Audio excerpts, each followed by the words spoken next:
देखो अभी तक तो हमने जो पढ़ी वो ट्रैवलिंग वेव थी, लेकिन आज की क्लास में हमने स्टैंडिंग वेव के बारे में भी पढ़ा था। ये तो मैंने बताया था कि सेम फ्रीक्वेंसी लेकिन अपोजिट डायरेक्शन वाली वेव मिले तो स्टैंडिंग वेव बनती है। और ये भी बताया था कि स्टैंडिंग वेव में डिस्टरबेंस सांप के टाइप से आगे नहीं बढ़ता, बल्कि वायर अपनी पोजीशन पर ऊपर नीचे ऑस्किलेट करता है। ये तो ध्यान रखना कि ये जो एनिमेशन है वो स्टैंडिंग वेव का है। तुम साफ साफ बताओ कि बता इस बार जो डिस्टरबेंस है वो सांप के टाइप से आगे नहीं बढ़ रहा, बल्कि वायर अपनी पोजीशन पर ऊपर नीचे ऑस्किलेट कर रहा है।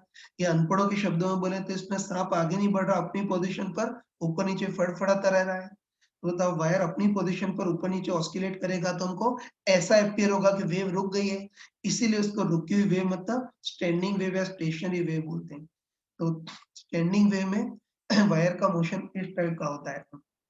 उसके बाद ये भी तुम साफ साफ देख सकते हो कि स्टैंडिंग वे में वायर अपनी पोजीशन पर ऊपर नीचे ऑस्किलेट करेगा तो वायर के हर एक पार्टिकल भी ऐसे चेंज करेंगे, लेकिन सबका एम्पलीट्यूड सेम नहीं होगा। बताओ ट्रैवलिंग वे में तो हर जगह एम्पलीट्यूड सेम होता था, लेकिन स्टैंडिंग वे में हर जगह एम्पलीट्यूड सेम नहीं है। इधर एम्पलीट्यूड कम है, इधर एम्पलीट्यूड ज्यादा है, इस तरह से सब जगह एम्पलीट्यूड अलग अलग है ना। बस ये भी हम देख सकते हैं कि स्टैंडिंग वेव के ड्यूरिंग कुछ पॉइंट ऐसे हैं जिनका एम्पलीट्यूड परमानेंटली जीरो है। ये सही है। एक्स इक्वल टू जीरो वाला पॉइंट, उसके बाद ये वाला पॉइंट, पता नहीं तुमको एक पेन दिख रहा है नहीं, लेकिन ध्यान रखना तुम इससे बना है। तो ध्यान रखना कि स्टैंडिंग वे में कुछ पॉइंट ऐसे हैं जिनका एम्पलीट्यूड परमानेंटली जीरो है। तो सारे पॉइंट वाइब्रेट कर रहे हैं, लेकिन ये कुछ पॉइंट ऑस्किलेट बिल्कुल नहीं कर रहे हैं। ये तो हमको ऐसा लगेगा कि किसी ने उन पॉइंट पर गांठ बांध दी हो, मतलब नोड बांध दी हो, इसीलिए इन पॉइंट को नोड पॉइंट बोलते हैं। और कुछ पॉइंट ऐसे होते हैं जिनका एम्पलीट्यूड हमेशा मैक्सिमम होता है, जिसको नोड का अपोजिट एंटी नोड बोलते हैं। ठीक है? और हमको बताया कि वायर बहुत है ना अपनी पोजीशन पर ऊपर नीचे बहुत तेजी से वाइब्रेट करे तो लूप के टाइप से दिखेगा। और यदि दो कॉन्सिक्यूटिव नोड के बीच का जो पार्ट है उसको एक लूप बोल सकते हैं। ठीक है ना। सबसे इंपॉर्टेंट चीज बताई थी कि एक लूप की लेंथ जो होती है वो लैम्डा नहीं होती है, लैम्डा बाय 2 होती है। ठीक, ये बताया था। उसके बाद देखो आज की क्लास में मैंने फेज डिफरेंस के बारे में बताया, तो ये भी तुम साफ साफ देख सकते हो,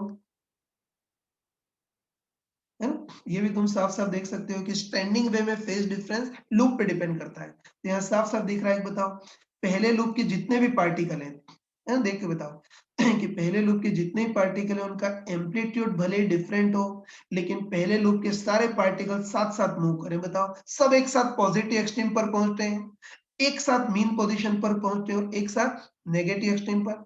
बस एक लूप के सारे पार्टिकल बिल्कुल साथ साथ मूव करें, सेम फेज में मूव करें, इससे एक लूप के जो पार्टिकल है उनके बीच फेज डिफरेंस जीरो।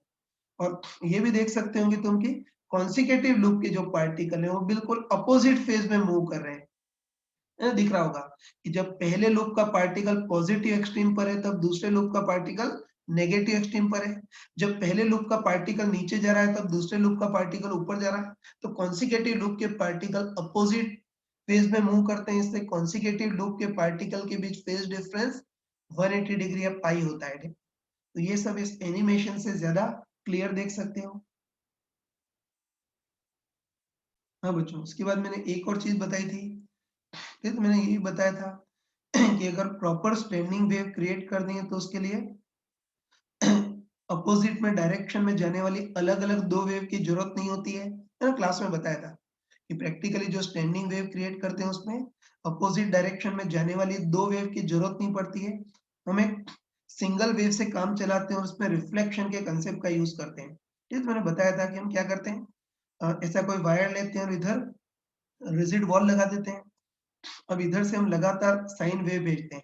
अब साइन वेव आएंगी, ये दीवार से रिफ्लेक्टेड होंगी, और उसके बाद बताया था कि ये रिफ्लेक्टेड वेव और आगे आने वाली इंसिडेंट वेव से मिल करके स्टैंडिंग वेव बनाएगी।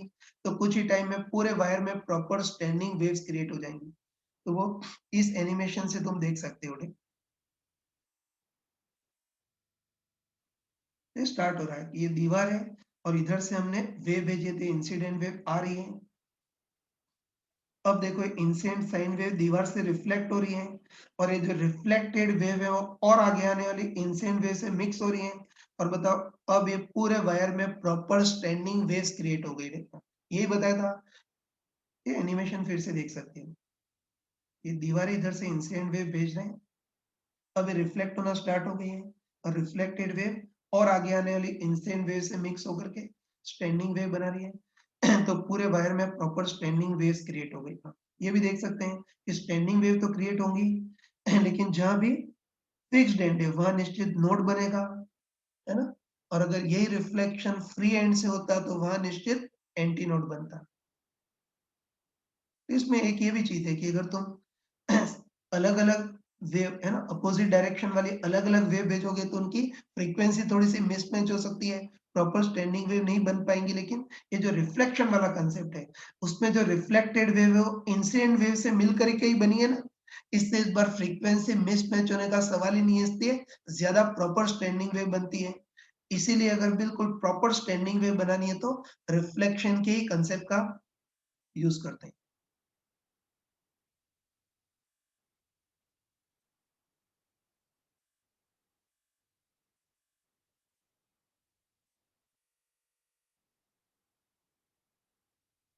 हाँ बच्चों देखो, स्टैंडिंग वेव के हमने अब सारे कंसेप्ट पढ़ लिए और एनिमेशन भी देख लिया, उससे शायद तुम्हारे कंसेप्ट और ज्यादा क्लियर हो गए होंगे। बस अब इसके क्वेश्चन हम बहुत इजीली कर सकते हैं। ये तो इसमें ज्यादातर क्वेश्चन स्टैंडिंग वेव की इक्वेशन पे बेस्ड आते हैं।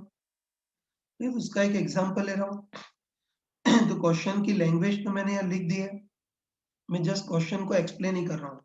ये देखो, इसमें हमको दे रखा है कि कोई वायर है जो x इक्वल टू 0 से x इक्वल टू 2.5 मीटर तक फैला है, मतलब इसकी लेंथ 2.5 मीटर है और उसका मास 25 ग्राम, मतलब 0.025 किलोग्राम, इतना इसका मास है, ठीक है ना?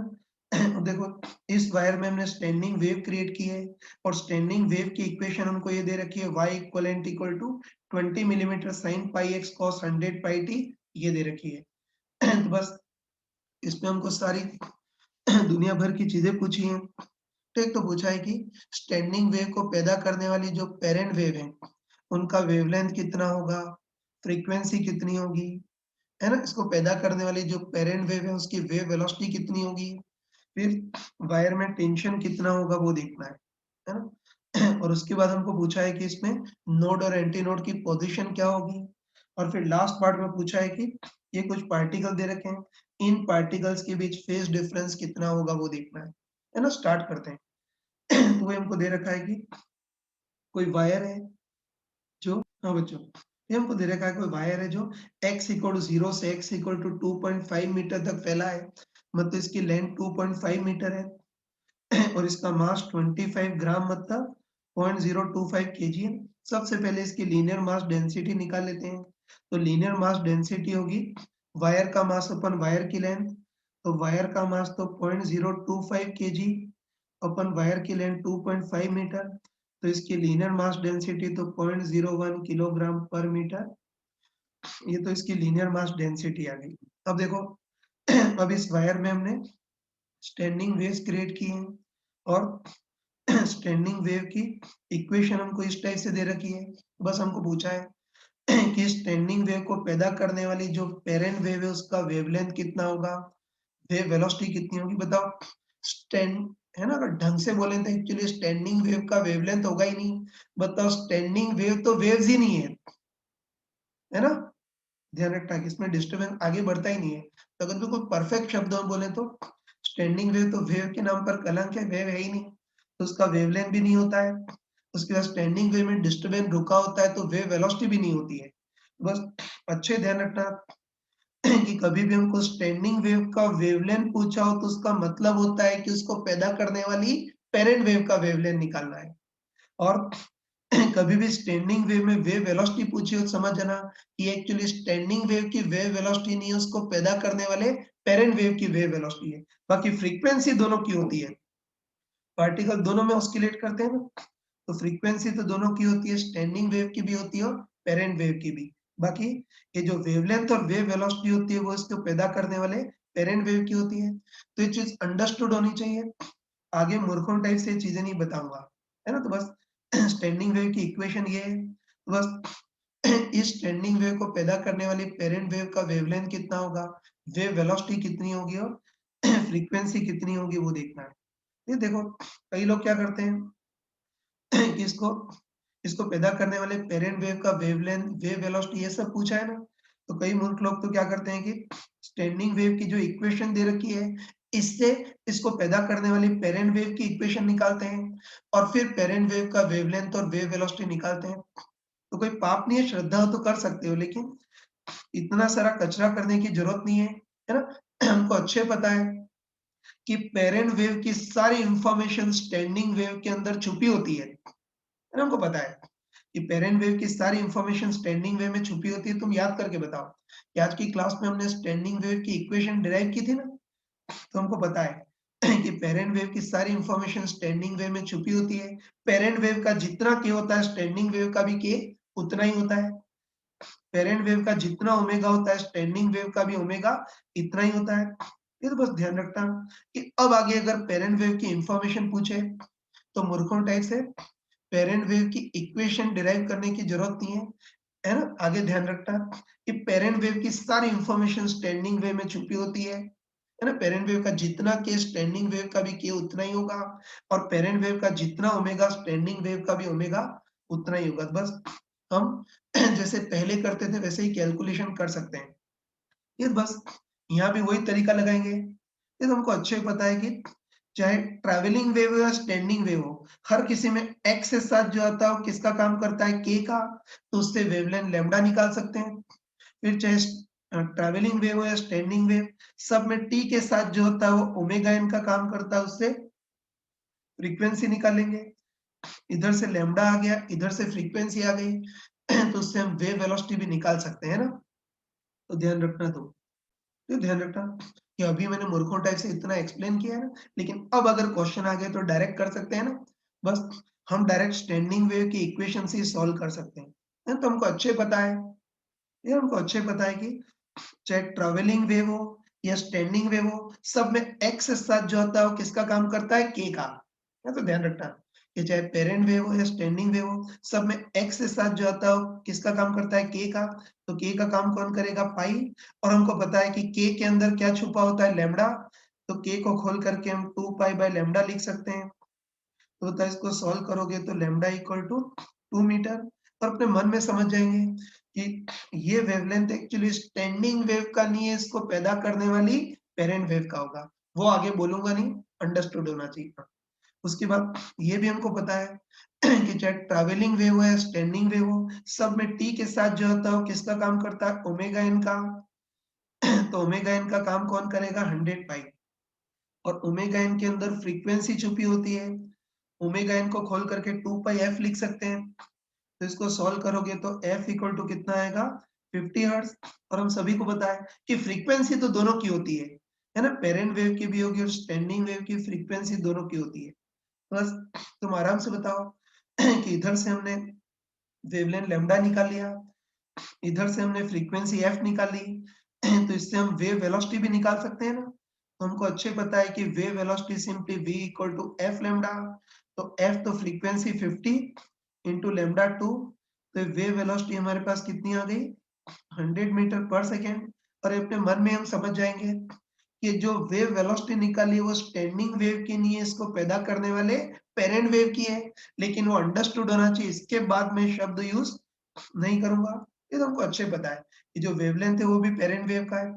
वेव वेलोसिटी निकाली वो भी इसको पैदा करने वाले पेरेंट वेव की है, लेकिन फ्रीक्वेंसी सभी की होती है। तो बस बताओ वेव वेलोसिटी आ गई ना, तो हमको रटा हुआ है कि वेव वेलोसिटी के अंदर सिंपली टेंशन छुपा होता है।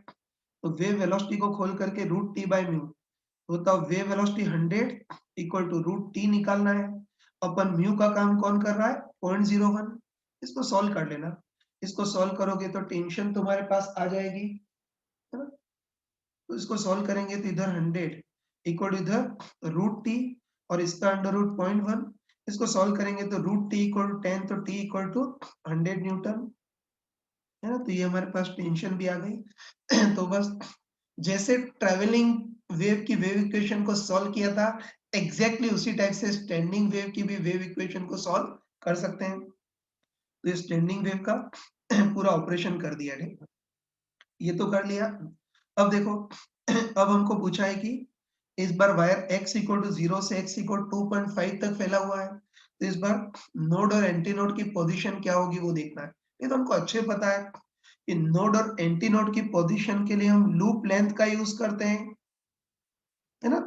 गधों टाइप से पूरा डिटेल एनालिसिस नहीं पता है कि नोड या एंटी नोड की पोजीशन के लिए हम लूप लेंथ का यूज करते हैं। और मैंने चमका कर बताया था कि एक लूप की लेंथ लैम्डा नहीं होती है, लैम्डा बाय 2 होती है।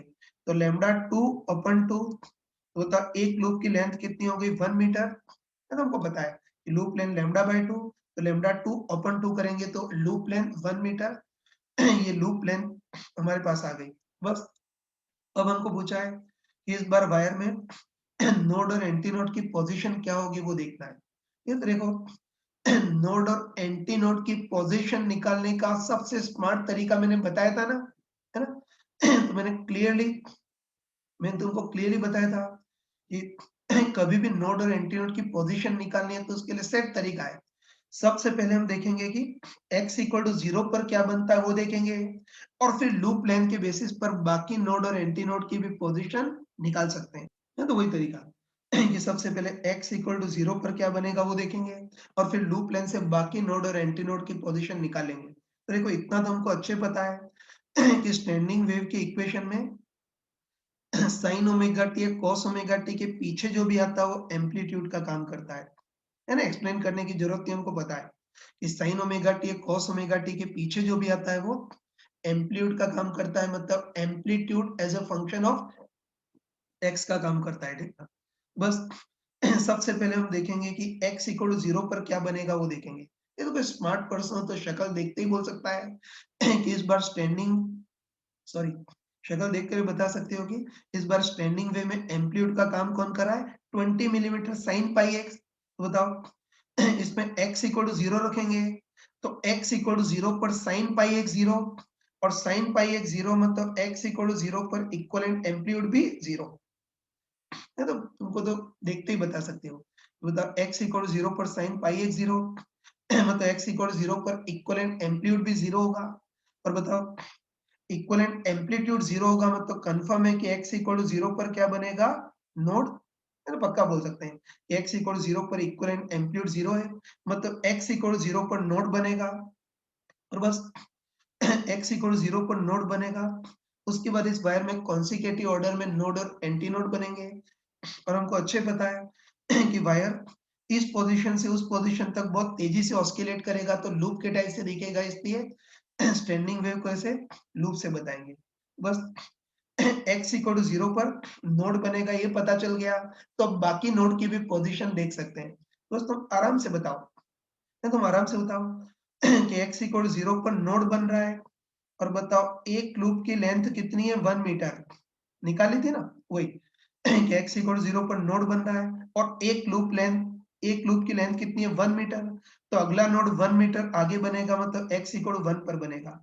ये तो मैं एक्सप्लेन करने की जरूरत नहीं, डायरेक्ट बोल सकते हैं कि x इक्वल टू 0 पर नोड बन रहा है और एक लूप की लेंथ 1 मीटर है, तो अगला नोड 1 मीटर आगे बनेगा मतलब x इक्वल टू 1, और अगला नोड 1 मीटर और आगे बनेगा मतलब x इक्वल टू, और अगला नोड 1 मीटर और आगे बनेगा मतलब x equal to 3, x equal to 4। इस टाइप से नोड की पोजीशन हो गई। अब मैंने तुमको क्लियरली बताया था कि हम लोग तो केवल नोड की पोजीशन ही देखेंगे, और अगर कोई एंटी नोड की पोजीशन देखे तो कॉमन सेंस से बोल सकते हैं कि जो एंटी नोड होगा वो दो नोड के बिल्कुल बीच में होगा। तो तब पहला anti node x equal to 0 और x इक्वल टू 1 के बीच होगा मतलब x equal to half x equal to 0.5 पर बनेगा। दूसरा anti node x equal to 1 और x इक्वल टू 2 के बीच बनेगा मतलब x इक्वल टू 1.5 पे। तीसरा anti node x equal to 2 से x इक्वल टू 3 के बीच बनेगा मतलब x इक्वल टू 2.5 पे, फिर x इक्वल टू 3.5 पर। इस टाइप से हमने नोड और एंटी नोड की पोजीशन निकाल ली, ठीक। उसके बाद देखो कई लोग ये सोचते हैं कि ये cos 100 पाई t का क्या सिग्निफिकेंस है। तो मैंने ये भी बताया था कि जो टाइम वाला पार्ट है वो बताता है कि t इक्वल टू 0 पर रस्सी का फोटो कैसा होगा वो पता चलता है। तो तुम खुद बताओ कि टाइम वाले पार्ट में cos ओमेगा t है ना, टाइम वाले पार्ट में cos ओमेगा t है, तो बताओ t इक्वल टू 0 पर cos ओमेगा t मैक्सिमम होगा तो सारे पार्टिकल का ट्रांसफर डिस्प्लेसमेंट भी मैक्सिमम होगा। मतलब पक्का बोल सकते हैं कि t इक्वल टू 0 पर सारे पार्टिकल अपनी एक्सट्रीम पोजीशन से पास होंगे, मतलब t इक्वल टू 0 पर अगर वायर का फोटो खींचेंगे तो ये ग्रीन जैसा इस टाइप का दिखेगा, है ना? तो t इक्वल 0 पर सारे पार्टिकल एक्सट्रीम पोजीशन से पास होंगे, इसलिए t इक्वल 0 पर वायर का फोटो ऐसा दिखेगा। फिर वायर अपनी पोजीशन पर ऊपर नीचे ऑस्किलेट करेगा, मतलब लूप के टाइप से दिखेगा। बाकी t इक्वल 0 पर इसका फोटो खींचेंगे तो फोटो इस टाइप का बनेगा, है ना? ये कर लिया। अब देखो इसमें एक और छोटी चीज देख सकते हो, ये देखो क्वेश्चन में हमको दे रखा है कि ये जो वायर है वो x इक्वल टू 0 से x इक्वल 2.5 मीटर तक ही फैला हुआ है। तो बस x इक्वल टू 0 से x इक्वल 2.5 तक का ही सॉल्यूशन मीनिंगफुल है, उसके बाद तो वायर है ही नहीं, तो उसके बाद वाले सॉल्यूशन को हटा सकते हैं। इसको मैं हटा ही देता हूँ। ये तो ये ध्यान रखना तो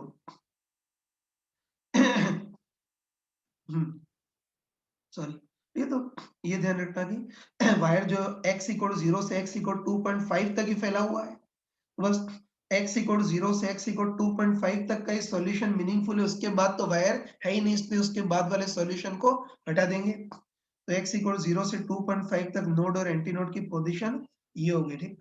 अब कई बार हमको पूछता है कि x इक्वल 0 और x इक्वल 2.5, है ना? दोनों सिरे किस टाइप के होंगे, कहाँ नोड, सॉरी, हमको पूछता है कि इसके दोनों सिरे किस टाइप से होंगे, कौन सा सिरा फिक्स्ड एंड और कौन सा सिरा फ्री एंड होगा, वो देखना है। बस तुम साफ साफ देख सकते हो ना, क्लियरली देख सकते हो कि x इक्वल 0 पर नोड बन रहा है, और x इक्वल 0 पर नोड बन रहा है, मतलब कंफर्म है कि x इक्वल 0 पर फिक्स्ड एंड होगा, मतलब रिजिड वॉल होगी।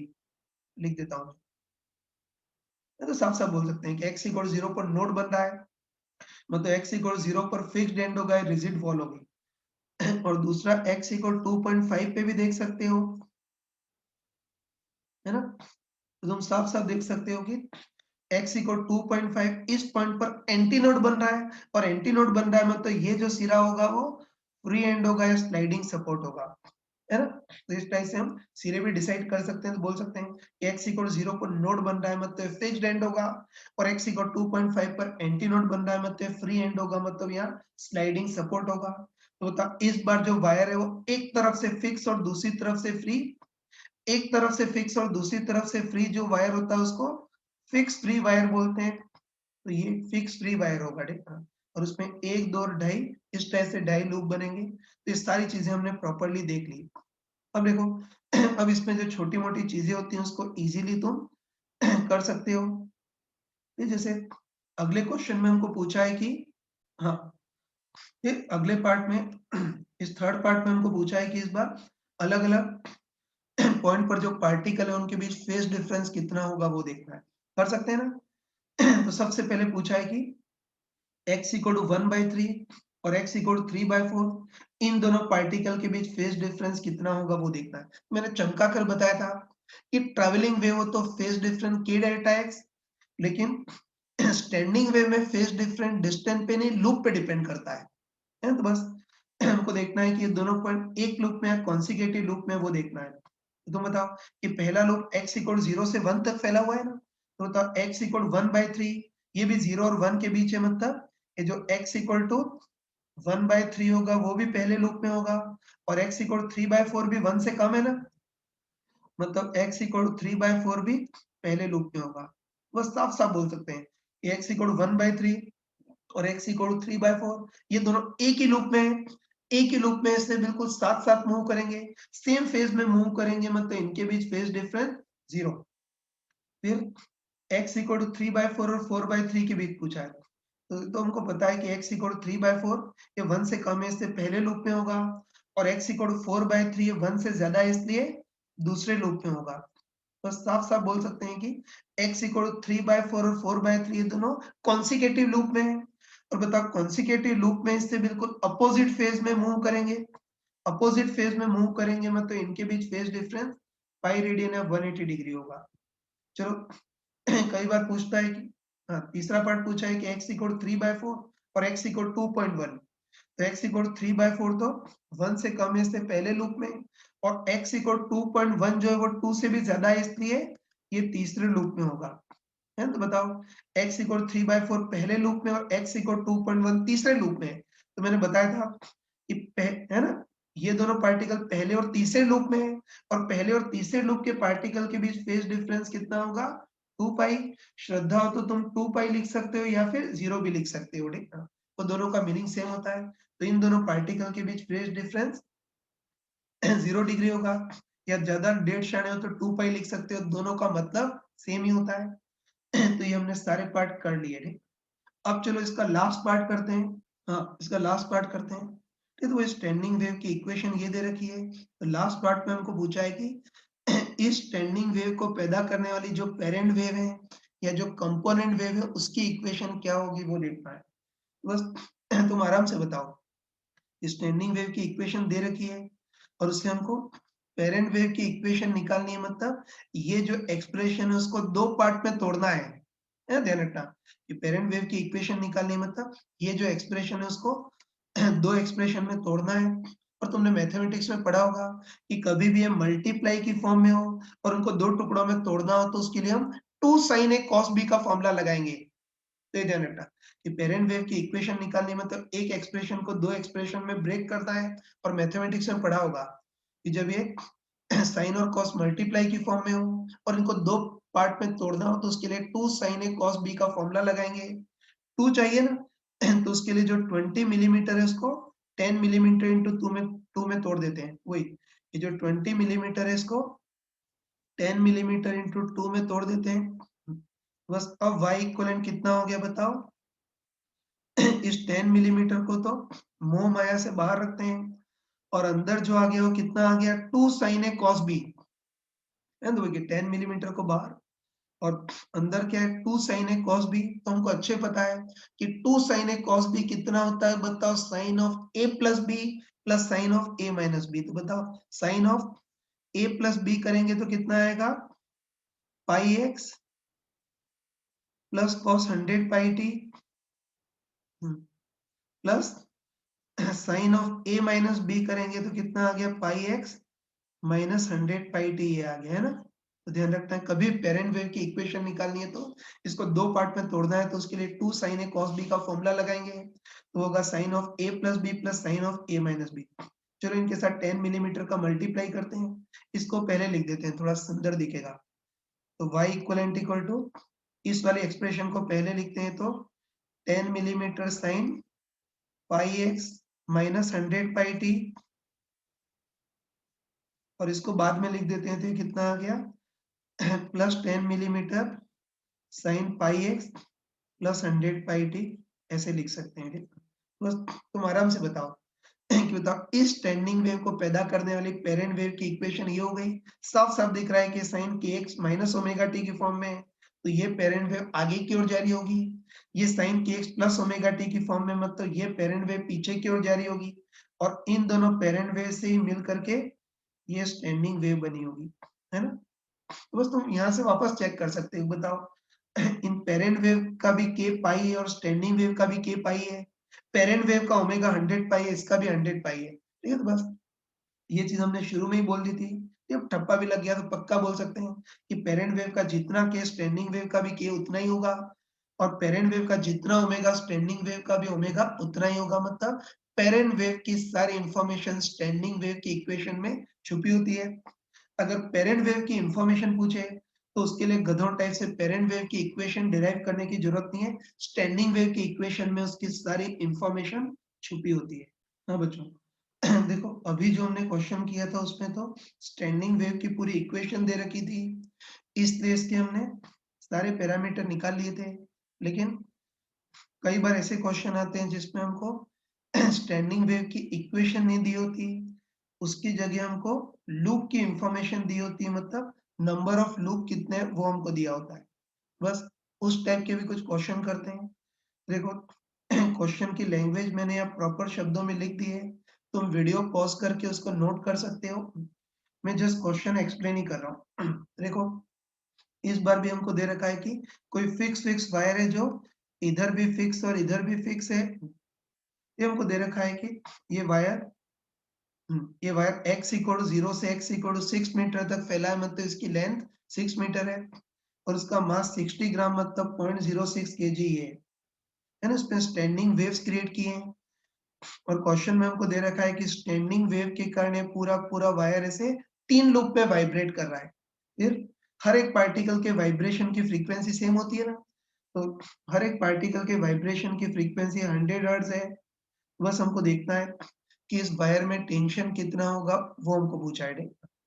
और है ना?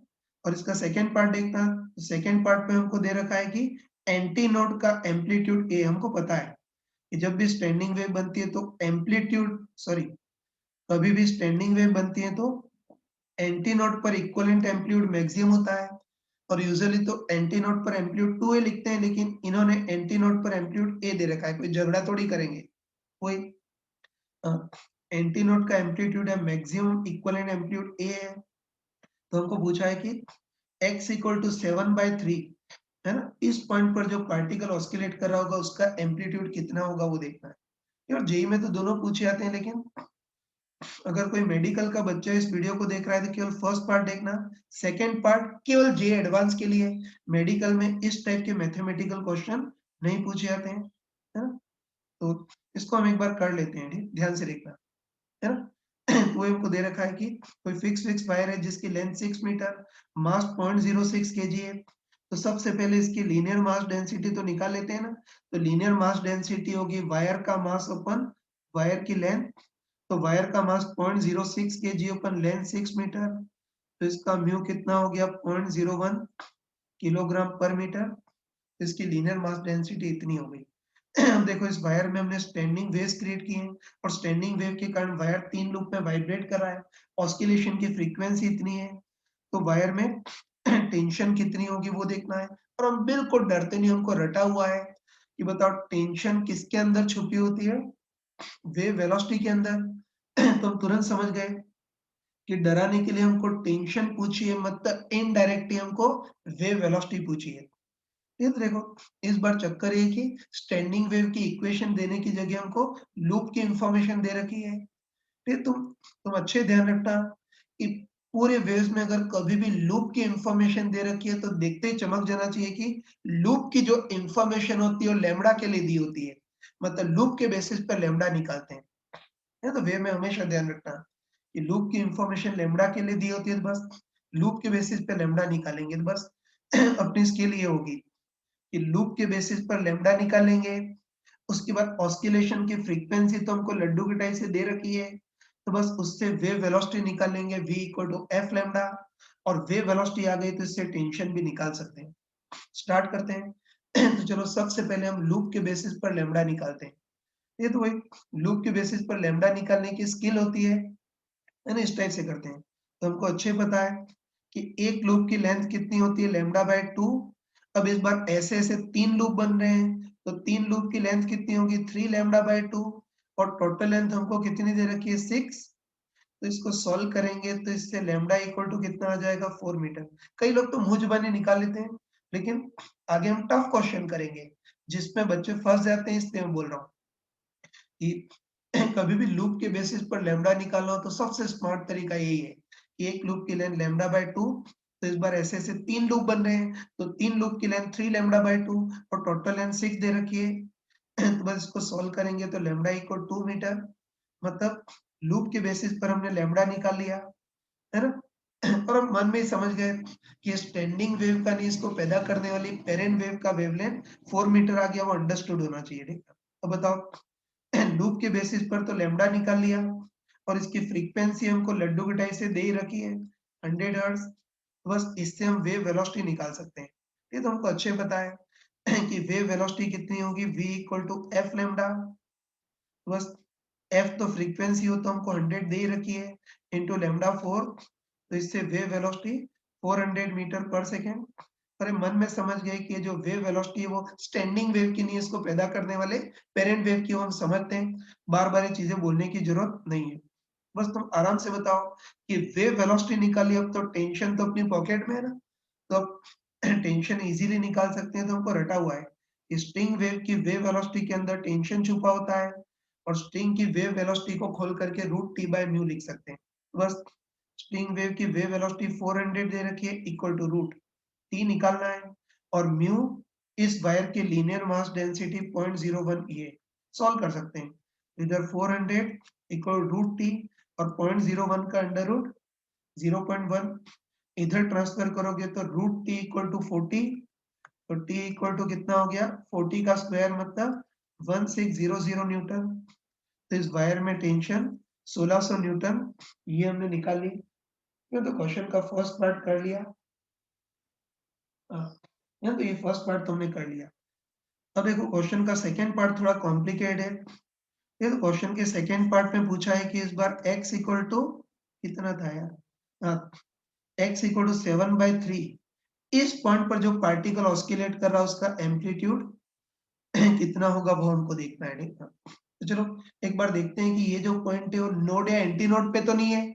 अगर नोड या एंटी नोड पर हो तब तो एम्पलीट्यूड मुंह जुबानी बता सकते हैं। तो बताओ अगर ये पॉइंट नोड पे हो तो एम्पलीट्यूड आंखें बंद करके 0, और अगर ये पॉइंट एंटी नोड पे हो तो वहां इक्विवेलेंट एम्पलीट्यूड मैक्सिमम होगा और क्वेश्चन के अकॉर्डिंग ए होगा। तो एक बार देखते हैं कि ये पॉइंट कहीं नोड या एंटी नोड पर तो नहीं है। तो बस पहले एक बार नोड और एंटी नोड की पोजीशन देखते हैं। तो हमको पता है कि बताओ 3 लूप की लेंथ 6 मीटर है तो एक लूप की लेंथ 2 मीटर होगी ना।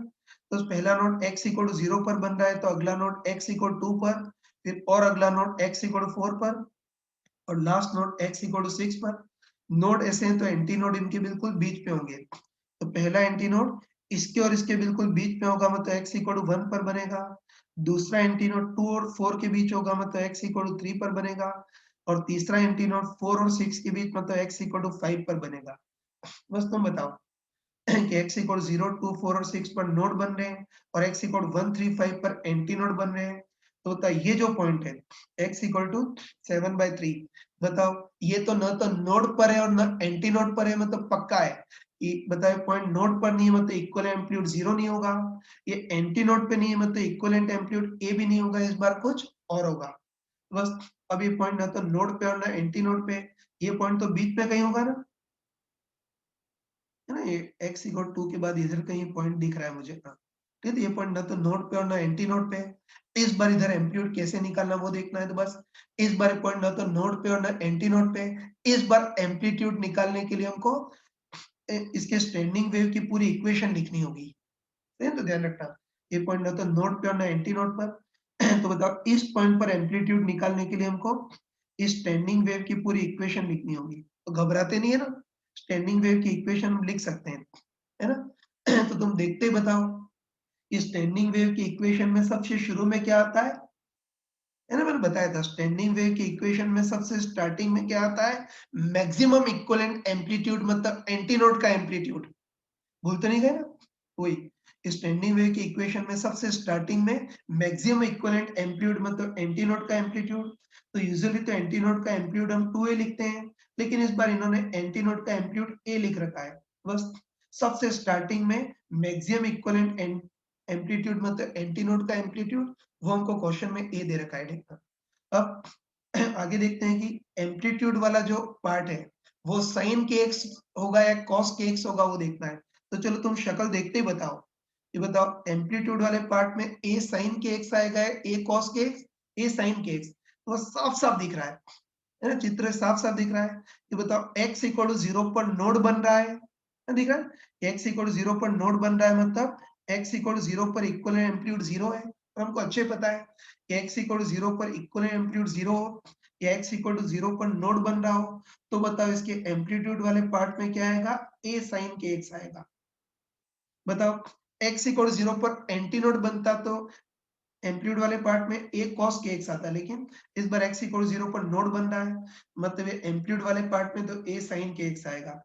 और आगे टाइम वाले पार्ट में तुम कुछ भी लिख सकते हो, श्रद्धा हो तो sin ओमेगा टी, श्रद्धा हो तो cos ओमेगा टी, उससे हमको कोई मतलब नहीं है। बस रफली हम बोल सकते हैं कि इस बार इस स्टैंडिंग वेव की इक्वेशन क्या होगी, है ना। इस बार स्टैंडिंग वेव की इक्वेशन क्या होगी, x इक्वल 0 पर नोड बन रहा है इससे 2a sin के x, लेकिन 2a sin के x की जगह a sin के x, क्योंकि इस बार एंटी नोड का एम्पलीट्यूड 2a की जगह a दे रखा है। तो बस इस एम्पलीट्यूड वाले पार्ट में तो a sin के x, और आगे तुम sin omega T cos omega T जो भी तुमको पसंद हो वो लिख देना, उससे कोई मतलब नहीं है। ठीक है, बस की स्टैंडिंग वेव की इक्वेशन ये आ गई। बस अब तो अपना एनालिसिस कर सकते हैं ना। तुमको अच्छे पता है स्टैंडिंग वेव की इक्वेशन में sin ओमेगा टी या cos ओमेगा टी के पीछे जो आता है वो किसका काम करता है, एम्पलीट्यूड का काम करता है, या परफेक्ट शब्दों में बोले तो amplitude as a function of X का काम करता है। तो बस बोल सकते हैं कि इस बार amplitude as a function of X कितना होगा, ए साइन के एक्स होगा, ठीक है। सर इसमें के की वैल्यू भी रख सकते हो, मैं इधर लिख देता हूँ, जगह की कमी है। हमको पता है के कितना होता है 2 पाई बाय लैम्डा, तो 2 पाई ऊपर लैम्डा कितना है 4, तो के कितना हो गया पाई बाय 2, तो यही रख देता हूँ। ये तो हमको अच्छे पता है कि cos ओमेगा टी के पीछे जो भी आएगा amplitude is a function of X का काम करेगा, तो होता है इस बार एम्पलीट्यूड का काम कौन करेगा, ए साइन के एक्स। तो ए साइन के की जगह क्या लिख सकते हैं पाई बाय 2 इंटू एक्स, तो इसका amplitude as a function of X इतना आ गया।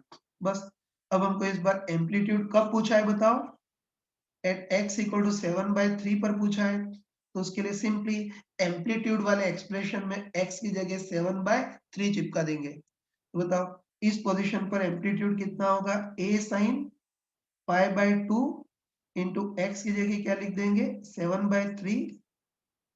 अरे यार जगह खत्म हो गई, मैं अगले पेज पे कर लेता हूँ।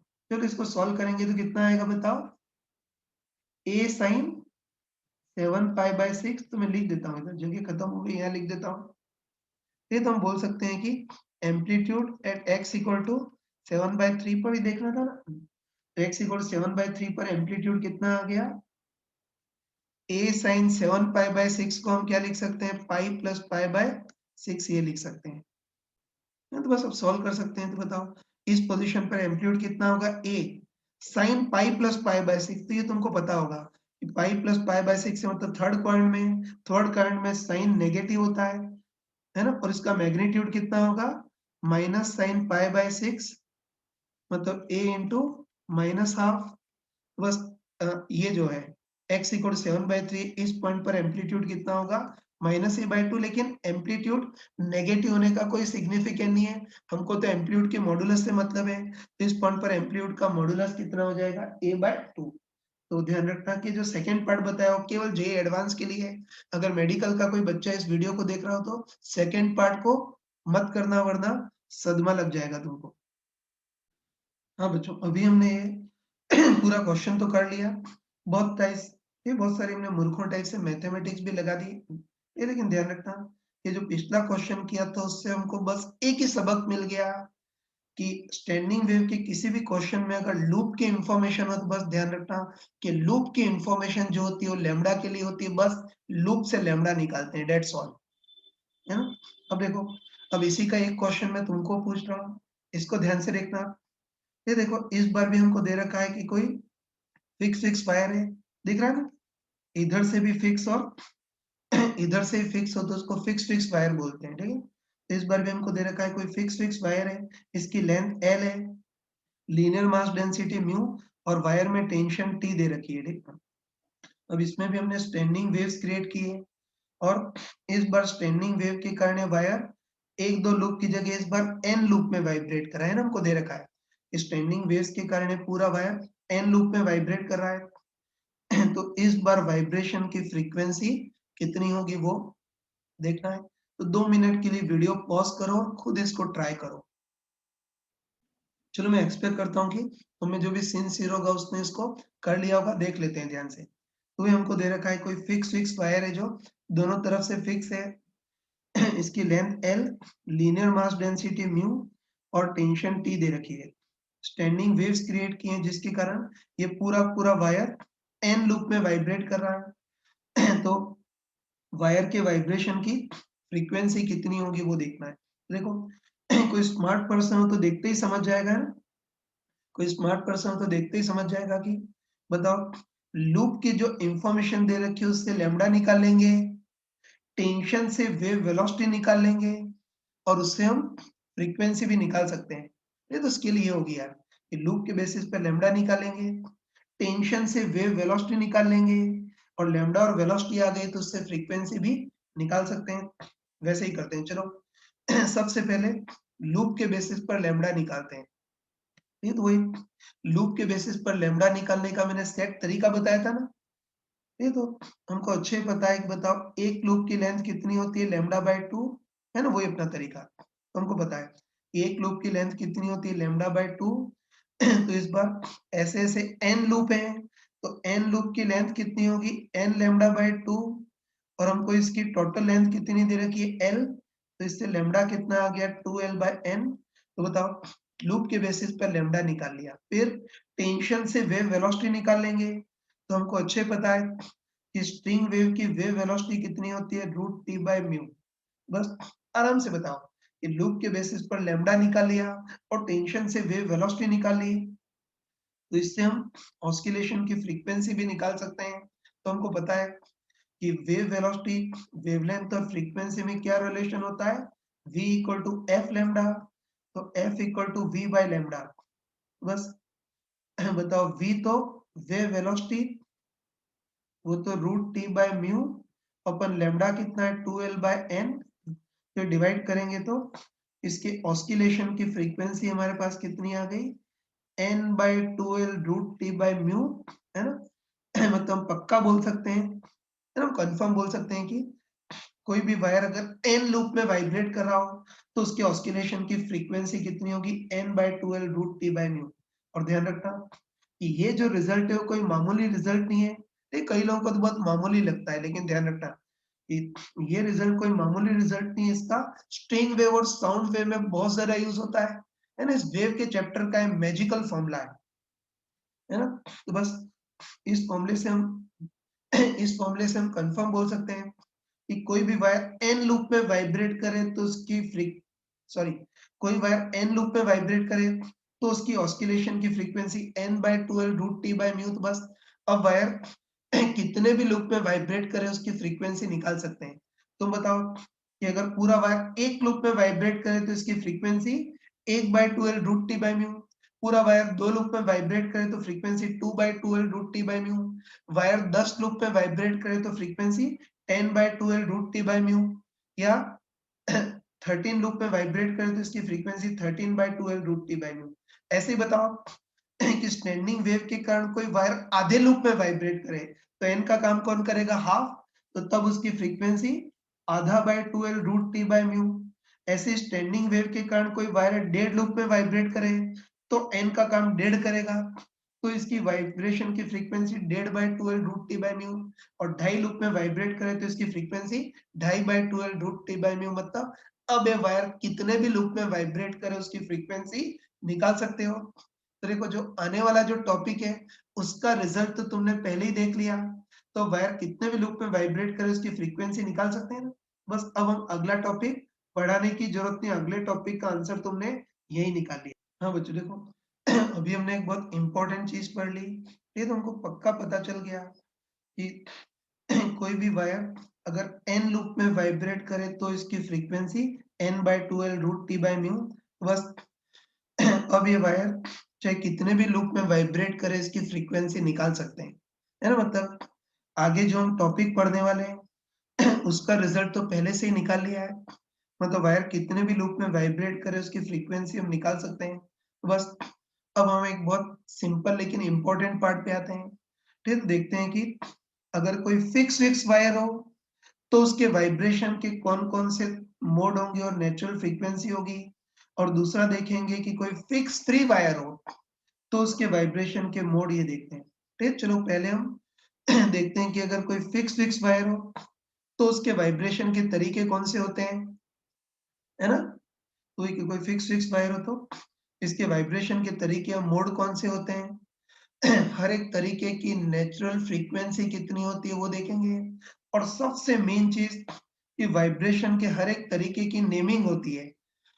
इसको ओवरटोन में भी रिप्रेजेंट करते हैं और हार्मोनिक में भी रिप्रेजेंट करते हैं।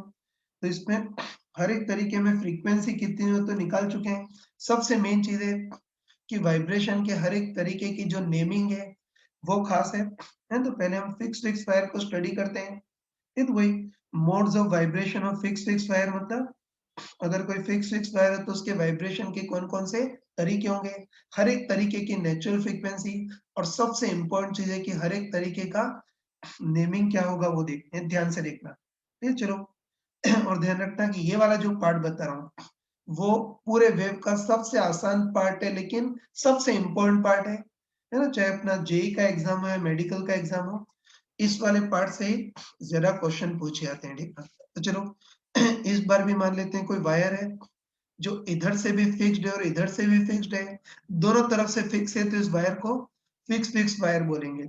चलो इस वायर की लेंथ L है, टेंशन T है और इसकी लीनियर मास डेंसिटी मतलब मास पर यूनिट लेंथ म्यू है ना, तो वही की कोई फिक्स वायर है जिसकी टेंशन T, लेंथ L और लीनियर मास डेंसिटी म्यू है। अब उसमें स्टैंडिंग वेव क्रिएट कराई तो उसके कारण वायर वाइब्रेट करेगा, तो बस हमको देखना है कि अगर कोई फिक्स वायर हो, यहाँ बनाता हूँ चलो, है ना? तो हमको देखना है कि अगर कोई फिक्स वायर हो तो उसके वाइब्रेशन के कौन-कौन से तरीके मतलब वाइब्रेशन के कौन-कौन से मोड होंगे वो देखना है। ठीक है? तो देखो इसको देखने का तरीका है ना? इसको देखने का सेट मेथड होता है। ये तुम बताओ कि वायर इधर से भी फिक्स्ड है मतलब यहाँ भी निश्चित नोड बनेगा, या नहीं बोल सकते हैं? कि ये सिरा फिक्स है मतलब यहाँ भी निश्चित नोड बनेगा और ये वाला सिरा फिक्स है मतलब यहाँ भी निश्चित नोड बनेगा और बीच में कितने भी लूप बन सकते हैं। है तो इस टाइप सोचते हैं यार। ये सिरा फिक्स है मतलब यहाँ भी निश्चित नोड, ये सिरा भी फिक्स है मतलब यहाँ भी निश्चित नोड बनेगा और बीच में कितने भी लूप बन सकते हैं, तो हम कंफर्म बोल सकते हैं कि होता है पूरा वायर एक लूप में वाइब्रेट कर सकता है, 2 लूप में वाइब्रेट कर सकता है, 3 लूप में वाइब्रेट कर सकता है। इस तरह से वाइब्रेशन के इसके बहुत सारे तरीके होंगे। ये तो ऐसे देखते हैं, ये सिरा फिक्स है मतलब यहाँ भी नोड, ये सिरा फिक्स है मतलब इधर भी नोड और बीच में कितने भी लूप बन सकते हैं ना, तो इस तरह से बताया पूरा वायर ऐसे एक लूप में वाइब्रेट कर सकता है, 2 लूप में वाइब्रेट कर सकता है, 3 लूप में वाइब्रेट कर सकता है, 4 लूप, 5 लूप ऐसे इसके वाइब्रेशन के इनफाइनाइट तरीके होंगे मतलब इसकी इनफाइनाइट नेचुरल फ्रीक्वेंसी होगी। तुम बताओ इंटीजर नंबर ऑफ लूप ही बनेंगे, बताओ क्या है? ये बताओ क्या इसमें 1.5 लूप बन सकते हैं क्या? बिल्कुल नहीं बन सकते। इधर भी नोड है, इधर भी 2 सॉरी इधर भी नोड बन रहा है और इधर भी नोड बन रहा है तो पक्का है कि इसमें इंटीजर नंबर ऑफ लूप ही बनेंगे। 1.5 लूप, 2.5 लूप ये सब बन ही नहीं सकते ना। तो पक्का बोल सकते हैं इधर भी नोड बनेगा और उधर भी नोड बनेगा तो इस तरह से पूरा वायर एक लूप में वाइब्रेट कर सकता है, 2 लूप में, 3 लूप, 4 लूप, 5 लूप ऐसे-ऐसे इसके वाइब्रेशन के बहुत सारे तरीके होंगे मतलब इनफाइनाइट तरीके होंगे और इनके कॉरेस्पॉन्डिंग इसकी बहुत सारी नेचुरल फ्रीक्वेंसीज़ भी होगी। तो बस इसके वाइब्रेशन के सारे तरीके देखते हैं। तो चलो, है ना? वही फिक्स वायर है। सबसे पहले इसके वाइब्रेशन का सबसे पहला तरीका है, सबसे फंडामेंटल तरीका देखते हैं। तो तुम बताओ कि इसके वाइब्रेशन का सबसे पहला तरीका वो होगा जिसमें पूरा वायर एक लूप में वाइब्रेट करे। है ना? 1, 2, 3 कितने ही बन सकते हैं ना? तो बताओ इसके वाइब्रेशन का सबसे पहला या सबसे आसान तरीका वो होगा जिसमें पूरा वायर ऐसे एक लूप में वाइब्रेट करे और तुम सोच के बताओ कि पूरा वायर एक लूप में वाइब्रेट करे तो ये इस फिक्स वायर के वाइब्रेशन का सबसे आसान या फंडामेंटल तरीका होगा। इस तेज को फंडामेंटल मोड या फंडामेंटल टोन बोलते हैं। है ना? ध्यान रखना कि हर किसी के वाइब्रेशन का सबसे आसान या सबसे फंडामेंटल तरीका होता है उसको फंडामेंटल मोड बोलते हैं। तो कह सकते हैं कि वायर अगर एक लूप में वाइब्रेट करे तो ये इसके वाइब्रेशन का सबसे पहला या सबसे आसान तरीका होता है या सबसे फंडामेंटल तरीका होता है। इस तेज को फंडामेंटल मोड या फंडामेंटल टोन बोलते हैं। ये हो गया। चलो अब हम देखते हैं कि ये पूरा वायर इस तरीके से वाइब्रेट करे मतलब प्योरली एक लूप में वाइब्रेट करे तो इसकी फ्रीक्वेंसी कितनी होगी वो देखना है ना? तो ये तो हम पहले ही देख चुके हैं ना, है ना? यही हमको पता है कि बताओ पूरा वायर एन लूप में वाइब्रेट करे तो फ्रीक्वेंसी n/2L√T/μ। इस बार पूरा वायर एक लूप में वाइब्रेट करा है तो इसकी फ्रीक्वेंसी 1/2L√T/μ डायरेक्ट बोल सकते हैं, ठीक है? लेकिन तुम्हारे स्कूल के एग्जाम में इसको डिराइव करने को बोलता है तो चलो एक बार मूर्खों टाइप से इसकी फ्रीक्वेंसी को डिराइव कर लेते हैं। ठीक है? तो डिराइव करने का वही तरीका है कि बता लूप के बेसिस पर लैम्ब्डा निकालेंगे और टेंशन से वेव वेलोसिटी निकालेंगे, उससे हम फ्रीक्वेंसी भी निकाल सकते हैं। चलो पहले लूप के बेसिस पर लैम्ब्डा, तो तुम बताओ कि इस बार एक ही लूप बन रहा है और एक लूप की लेंथ कितनी होती है लैम्ब्डा/2। ये क्या हो रहा है? मैंने बताया इस बार एक ही लूप बन रहा है और एक लूप की लेंथ लैम्ब्डा/2 होती है और इस बार इसकी लेंथ L दे रखी है, तो इसको सॉल्व करेंगे तो लैम्ब्डा इक्वल टू 2L। है तो बताने की जरूरत नहीं है। इस बार ए की लूप बन रहा है, एक लूप की लेंथ लैम्डा बाय 2 होती है और इस बार इसकी लेंथ एल दे रखी है, तो that should be equal to L, तो इससे लैम्डा इक्वल टू एल आ गया। लूप के बेसिस पर लैम्डा निकाल लिया। फिर टेंशन से वेव वेलोसिटी निकाल लेते हैं। तो हमको पता है कि वेव वेलोसिटी तो कितनी होती है, simply root T by mu. बताओ, लूप के बेसिस पर लैम्डा निकाल लिया, टेंशन से वेव वेलोसिटी निकाल ली, तो इससे हम फ्रीक्वेंसी भी निकाल सकते हैं। तो हमको पता है कि वेव वेलोसिटी, फ्रीक्वेंसी और वेवलेंथ में क्या रिलेशन होता है, v equal to F lambda. तो ट्रांसफर करेंगे तो f equal to v by lambda. तो बताओ, सॉल्व करेंगे तो f इक्वल टू v तो कितना है, रूट टी बाय म्यू, अपन लैम्डा कितना है 2l। तो इसको सॉल्व करेंगे तो frequency 1 by 2l root T by mu आ गई है। तो बस वही तरीका कि लूप के बेसिस पर लैम्डा निकाल लिया, टेंशन से वेव वेलोसिटी निकाल ली और v equal to F lambda से इसकी फ्रीक्वेंसी निकाली। तो बताओ, इस बार इसकी फ्रीक्वेंसी कितनी आ गई, 1 by 2l root T by mu. और तुम बताओ कि ये सबसे पहले तरीके की या सबसे फंडामेंटल मोड की फ्रीक्वेंसी है, इसलिए इसको फंडामेंटल नेचुरल फ्रीक्वेंसी बोलते हैं। ठीक है, तो ध्यान रखना कि हर बार जो सबसे पहले तरीके की या फंडामेंटल मोड की जो फ्रीक्वेंसी होती है उसको क्या बोलते हैं, फंडामेंटल नेचुरल फ्रीक्वेंसी ये बोलते हैं, या इसको शॉर्ट फॉर्म में F1 बोलते हैं। ठीक है, बस ये फिक्स वायर के फंडामेंटल मोड की फ्रीक्वेंसी है, इसलिए इसको फंडामेंटल नेचुरल फ्रीक्वेंसी या F1 से रिप्रेजेंट करते हैं, है ना। अब देखो, अब इसमें एक मूर्खता भरा काम करते हैं। तो तुम बताओ कि इस बार वायर की फ्रीक्वेंसी फंडामेंटल फ्रीक्वेंसी के बराबर है ना। तुम बताओ कि इस बार वायर के ऑस्किलेशन की फ्रीक्वेंसी फंडामेंटल फ्रीक्वेंसी के बराबर है मतलब 1 टाइम से है, और 1 टाइम से इसलिए इसको हम क्या बोलेंगे, फर्स्ट हार्मोनिक बोलेंगे। तो ये ध्यान रखना कि इस बार वायर की फ्रीक्वेंसी फंडामेंटल फ्रीक्वेंसी के बराबर है, मतलब फंडामेंटल फ्रीक्वेंसी की 1 टाइम से इसलिए इसको फर्स्ट हार्मोनिक बोलेंगे। ये तो हार्मोनिक का कंसेप्ट ये होता है, ध्यान रखना कि किसी भी मोड सॉरी ध्यान रखना कि किसी भी मोड की फ्रीक्वेंसी फंडामेंटल फ्रीक्वेंसी के जितने टाइम्स होती है उसको हार्मोनिक बोलते हैं। तो बताओ, इस बार वायर की फ्रीक्वेंसी फंडामेंटल फ्रीक्वेंसी के बराबर है मतलब 1 टाइम से इसको फर्स्ट हार्मोनिक। अगर कभी है ना किसी मोड की फ्रीक्वेंसी फंडामेंटल फ्रीक्वेंसी की 2 टाइम्स है तो सेकंड हार्मोनिक, अगर फ्रीक्वेंसी फंडामेंटल फ्रीक्वेंसी की 3 टाइम्स है तो थर्ड हार्मोनिक, है ना। तो बस इस बार फ्रीक्वेंसी फंडामेंटल फ्रीक्वेंसी के बराबर है मतलब 1 टाइम्स है, इसलिए इसको फर्स्ट हार्मोनिक बोलेंगे। तो ये वाइब्रेशन का सबसे पहला तरीका। हाँ, ये तो फिक्स वायर के वाइब्रेशन का पहला तरीका देख लिया। अब इसके वाइब्रेशन का अगला तरीका देखते हैं। तो तुम बताओ, ये पहला तरीका वो था जिसमें पूरा वायर एक लूप में वाइब्रेट कर रहा था। तो बताओ, वाइब्रेशन का दूसरा तरीका वो होगा जिसमें पूरा वायर 2 लूप में वाइब्रेट करे, है ना, बोल सकते हैं कि वाइब्रेशन का अगला तरीका वो होगा जिसमें पूरा वायर ऐसे 2 लूप में वाइब्रेट करे। और चलो तुम बताओ कि ये वाइब्रेशन का सबसे आसान तरीका था और ये वाइब्रेशन का पहला कॉम्प्लिकेटेड तरीका है। तो पहला कॉम्प्लिकेटेड तरीका है, इसलिए इसको फर्स्ट ओवरटोन बोलते हैं। है, तो ये ध्यान रखना कि फिक्स वायर के वाइब्रेशन का ये सबसे आसान तरीका था और ये पहला कॉम्प्लिकेट तरीका है। तो पहला कॉम्प्लिकेट तरीका है, इसलिए इसको फर्स्ट ओवरटोन बोलते हैं।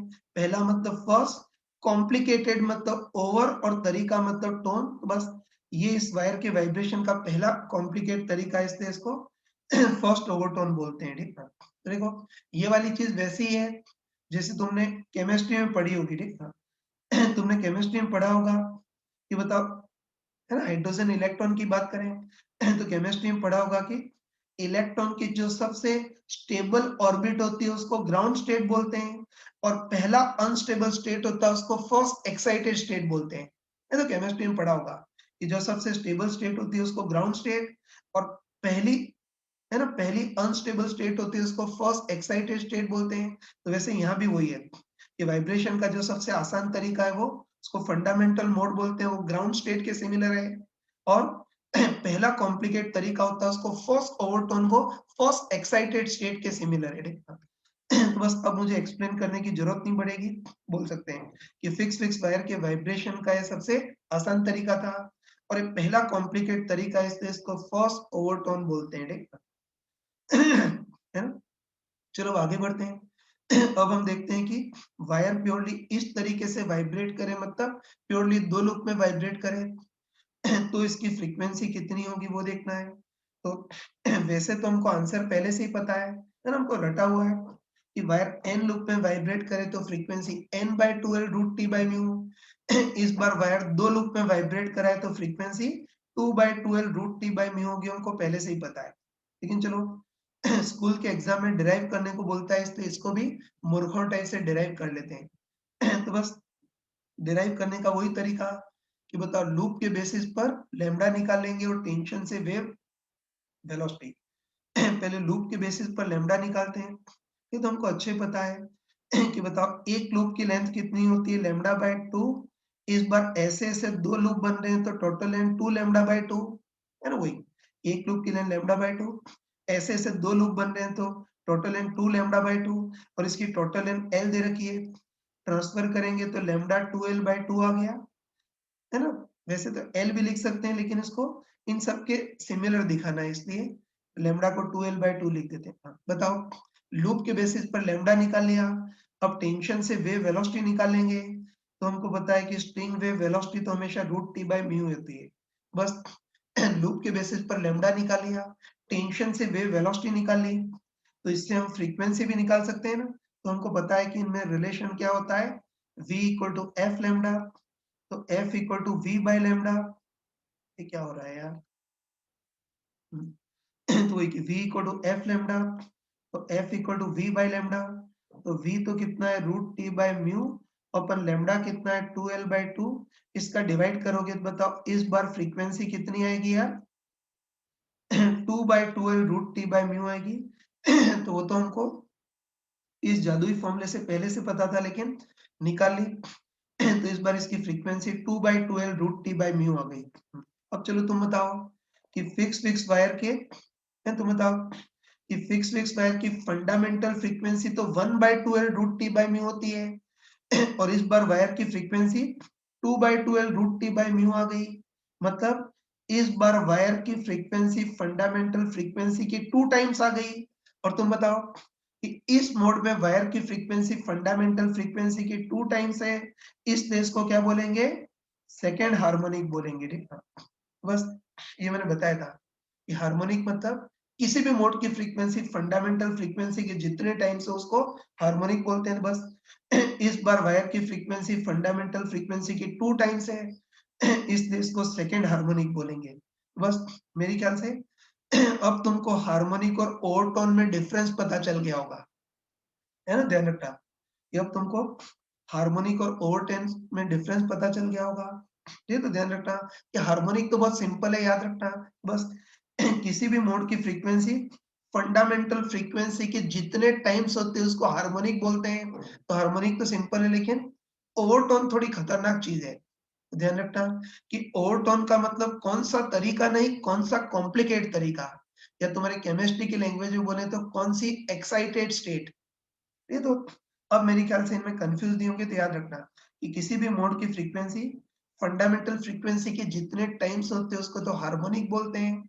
और ओवरटोन थोड़ी खतरनाक चीज होती है। तो ओवरटोन का मतलब कौन सा तरीका नहीं होता है, कौन सा कॉम्प्लिकेटेड तरीका या कौन सी एक्साइटेड स्टेट, उसको ओवरटोन बोलते हैं। चलो आगे बढ़ते हैं। तो अब ऐसा करते हैं कि इस फिक्स वायर के वाइब्रेशन का और अगला तरीका देखते हैं। तो तुम बताओ कि पहला तरीका वो था जिसमें पूरा वायर एक लूप में वाइब्रेट करे, दूसरा तरीका वो था जिसमें पूरा वायर 2 लूप में वाइब्रेट करे। तो इसके वाइब्रेशन का तीसरा तरीका वो होगा जिसमें पूरा वायर 3 लूप में वाइब्रेट करे, है ना? तो वाइब्रेशन का अगला तरीका वो होगा जिसमें पूरा वायर 3 लूप में वाइब्रेट करे। और तुम कॉन्फिडेंटली बताओ कि फिक्स वायर के वाइब्रेशन का ये सबसे आसान तरीका था, ये पहला कॉम्प्लिकेट तरीका था, और ये दूसरा कॉम्प्लिकेट तरीका, इस देश को क्या बोलते हैं? Second overtone. ये तो कंफ्यूज शायद नहीं हो। ये सबसे आसान, ये पहला कॉम्प्लिकेट, और ये इसके वाइब्रेशन का दूसरा कॉम्प्लिकेट तरीका है, इसलिए म्यूजिशियन की लैंग्वेज में इसको सेकंड ओवरटोन बोलते हैं, ठीक है? ये देख लिया। चलो अब हम देखते हैं कि ये वायर प्योरली इस तरीके से मतलब प्योरली 3 लूप में वाइब्रेट करे, तो इसकी फ्रीक्वेंसी कितनी होगी वो देखना है। तो इस बार भी इसको गधों टाइप से डिराइव कर सकते हैं कि लूप के बेसिस पर लैम्ब्डा निकालेंगे, टेंशन से वेव वेलोसिटी निकाल लेंगे और दोनों का डिवाइड करके फ्रीक्वेंसी निकाल सकते हैं। लेकिन अब ये बेवकूफी करते करते पक गए हैं, तो इसमें तो अपना जादू का ही डायरेक्ट यूज करेंगे। ठीक ना, बस मैंने तुमको अभी, है ना, मैंने तुमको चमका कर बताया था कि कभी भी कोई वायर एन लूप में वाइब्रेट करे तो इसकी frequency N by 2 root T by mu होती है। तो इस बार वायर 3 लूप में वाइब्रेट कर रहा है, तो इस बार इसकी frequency 3/12 root T by mu. तो 2 बार बेवकूफी की, तीसरी बार बेवकूफी नहीं करेंगे, डायरेक्ट तो जादुई फॉर्मूले का यूज कर सकते हैं ना। तो हमको पता है कि वायर एन लूप में वाइब्रेट करे तो इसकी frequency n/2l root T by mu. इस बार 3 लूप में वाइब्रेट कर रहा है, तो इस बार इसकी फ्रीक्वेंसी n की जगह 3 आ जाएगा, तो इस बार इसकी frequency 3/2l root T by mu direct बोल सकते हैं। ठीक है? तो बस तुम आराम से बताओ कि फिक्स वायर के फंडामेंटल मोड की तो फ्रीक्वेंसी 1/2l रूट टी हमको पता है कि फिक्स वायर की fundamental natural frequency 1/2l root T by mu होती है और इस मोड में वायर की frequency 3/2l root T by mu है। मतलब इस केस में वायर की फ्रीक्वेंसी फंडामेंटल फ्रीक्वेंसी की 3 टाइम्स है, 3 टाइम्स है, इसलिए इसको थर्ड हार्मोनिक ये बोलेंगे। ठीक है ना? तो बस इस टाइप से तुम आगे के मोड भी देख सकते हो। ठीक है, बस हम पक्का बोल सकते हैं, है ना? बस हम कंफर्म बोल सकते हैं कि जो फिक्स वायर है, हम पक्का बोल सकते हैं कि ये जो फिक्स वायर है वो एक लूप में वाइब्रेट कर सकता है, 2 लूप में वाइब्रेट कर सकता है, 3 लूप, 4 लूप, 5 लूप, 6 लूप, ऐसे इसके वाइब्रेशन के बहुत सारे तरीके होंगे, मतलब इनफाइनाइट तरीके होंगे और उसके कॉरेस्पॉन्डिंग इसकी इनफाइनाइट नेचुरल फ्रीक्वेंसीज होंगी। ठीक है? बस अब इस वायर के नेचुरल फ्रीक्वेंसी की पूरी सीरीज लिख सकते हैं ना। हाँ बच्चों, एक बात बताना भूल गया था, ये जो लिखा है उससे साफ-साफ पता चल रहा है कि जो फिक्स वायर होता है उसमें सेकंड, फोर्थ, सिक्स्थ ऐसे इवन हार्मोनिक भी होते हैं और फर्स्ट, थर्ड, फिफ्थ ऐसे ऑड हार्मोनिक भी होते हैं। तो ये ध्यान रखना कि जो फिक्स वायर होते हैं उसमें इवन और ऑड सारे हार्मोनिक होते हैं। ठीक है? तो बस ये जो देखा उससे हम पक्का बोल सकते हैं, है ना? ये जो किया उससे हम पक्का बोल सकते हैं कि जो फिक्स वायर है वो एक लूप में वाइब्रेट कर सकता है, 2 लूप में, 3 लूप में, 4 लूप में, 5 लूप में, इस तरह से इसके वाइब्रेशन के बहुत सारे तरीके होंगे, मतलब इनफाइनाइट तरीके होंगे और इसके कॉरेस्पॉन्डिंग इनफाइनाइट नेचुरल फ्रीक्वेंसीज होंगी। तो चलो अब हम ऐसा करते हैं कि इस फिक्स वायर के यानी इस फिक्स वायर की सारी नेचुरल फ्रीक्वेंसी लिख देते हैं। है ना? तो इसकी नेचुरल फ्रीक्वेंसी की पूरी सीरीज लिख देते हैं। तो बस हम बोल सकते हैं कि फिक्स वायर के वाइब्रेशन के बहुत सारे तरीके होंगे, तो बहुत सारी नेचुरल फ्रीक्वेंसी होंगी। तो हमको पता है कि अगर एक लूप में वाइब्रेट करे तो इसकी frequency 1/2l root T by mu, 2 loop में वाइब्रेट करे तो इसकी natural frequency 2/2l root T by mu, 3 loop में वाइब्रेट करे तो 3/2l root T by mu और ऐसे n लूप में वाइब्रेट करे तो इसकी frequency n/2l root T by mu. तो इसके वाइब्रेशन के बहुत सारे मतलब इनफाइनाइट तरीके होंगे, तो उसके कॉरेस्पॉन्डिंग इनफाइनाइट नेचुरल फ्रीक्वेंसीज होंगी। ठीक है? चलो एक बार इसको थोड़ा सा शॉर्ट फॉर्म में लिखते हैं। तो उसके लिए ऐसा करते हैं कि इसकी जो फंडामेंटल नेचुरल फ्रीक्वेंसी है उसको शॉर्ट फॉर्म में f1 बोलते हैं। तो तुम बताओ कि इसकी फंडामेंटल नेचुरल फ्रीक्वेंसी f1, तो अगली नेचुरल फ्रीक्वेंसी 2 टाइम्स मतलब 2f1, अगली नेचुरल फ्रीक्वेंसी 3 टाइम्स मतलब 3f1, 4f1, 5f1, ऐसे एनवी नेचुरल फ्रीक्वेंसी nf1 होगी। तो यहाँ से वापस देख सकते हैं कि बताइए इस बार सेकंड, फोर्थ, है ना? इस बार सेकंड, फोर्थ मतलब इवन हार्मोनिक भी है और फर्स्ट, थर्ड, फिफ्थ ऐसे ऑड हार्मोनिक भी है। मतलब इंपॉर्टेंट चीज बोल सकते हैं कि अगर कभी भी कोई फिक्स वायर हो तो उसमें इवन और सारे टाइप के हार्मोनिक होंगे। सही है ना? तो ये इसके नेचुरल फ्रीक्वेंसी की पूरी सीरीज लिख दी बस। अब अगर तुमको कोई भी नेचुरल फ्रीक्वेंसी पूछे तो बता सकते हो ना? हाँ बच्चों, अब इसमें तुमको डराने के लिए कोई भी नेचुरल फ्रीक्वेंसी पूछे बता सकते हो ना? जैसे मैं पूछ रहा हूँ कि वही फिक्स वायर है, तो इस फिक्स वायर के फिफ्थ हार्मोनिक की नेचुरल फ्रीक्वेंसी कितनी होगी वो देखना है। सोच लिया ना? ठीक है, तो एक बार मैं बता देता हूँ। तो वही फिक्स वायरस के फिफ्थ हार्मोनिक की नेचुरल फ्रीक्वेंसी पूछी है ना, तो बस हार्मोनिक शब्द सुनते ही खुश हो जाना, ये तो अच्छे ध्यान रखना। इस बार फिफ्थ हार्मोनिक की नेचुरल फ्रीक्वेंसी पूछी है ना, इस बस फिफ्थ हार्मोनिक की नेचुरल फ्रीक्वेंसी पूछी है, मतलब वो फंडामेंटल फ्रीक्वेंसी की 5 टाइम। ये तो हार्मोनिक शब्द सुनते ही खुश हो जाना कि बस किसी भी मोड की फ्रीक्वेंसी फंडामेंटल फ्रीक्वेंसी के जितने टाइम्स होते हैं उसको हार्मोनिक बोलते हैं। इस बार फिफ्थ हार्मोनिक की नेचुरल फ्रीक्वेंसी पूछी है, तो ये फंडामेंटल फ्रीक्वेंसी की 5 टाइम्स होगी।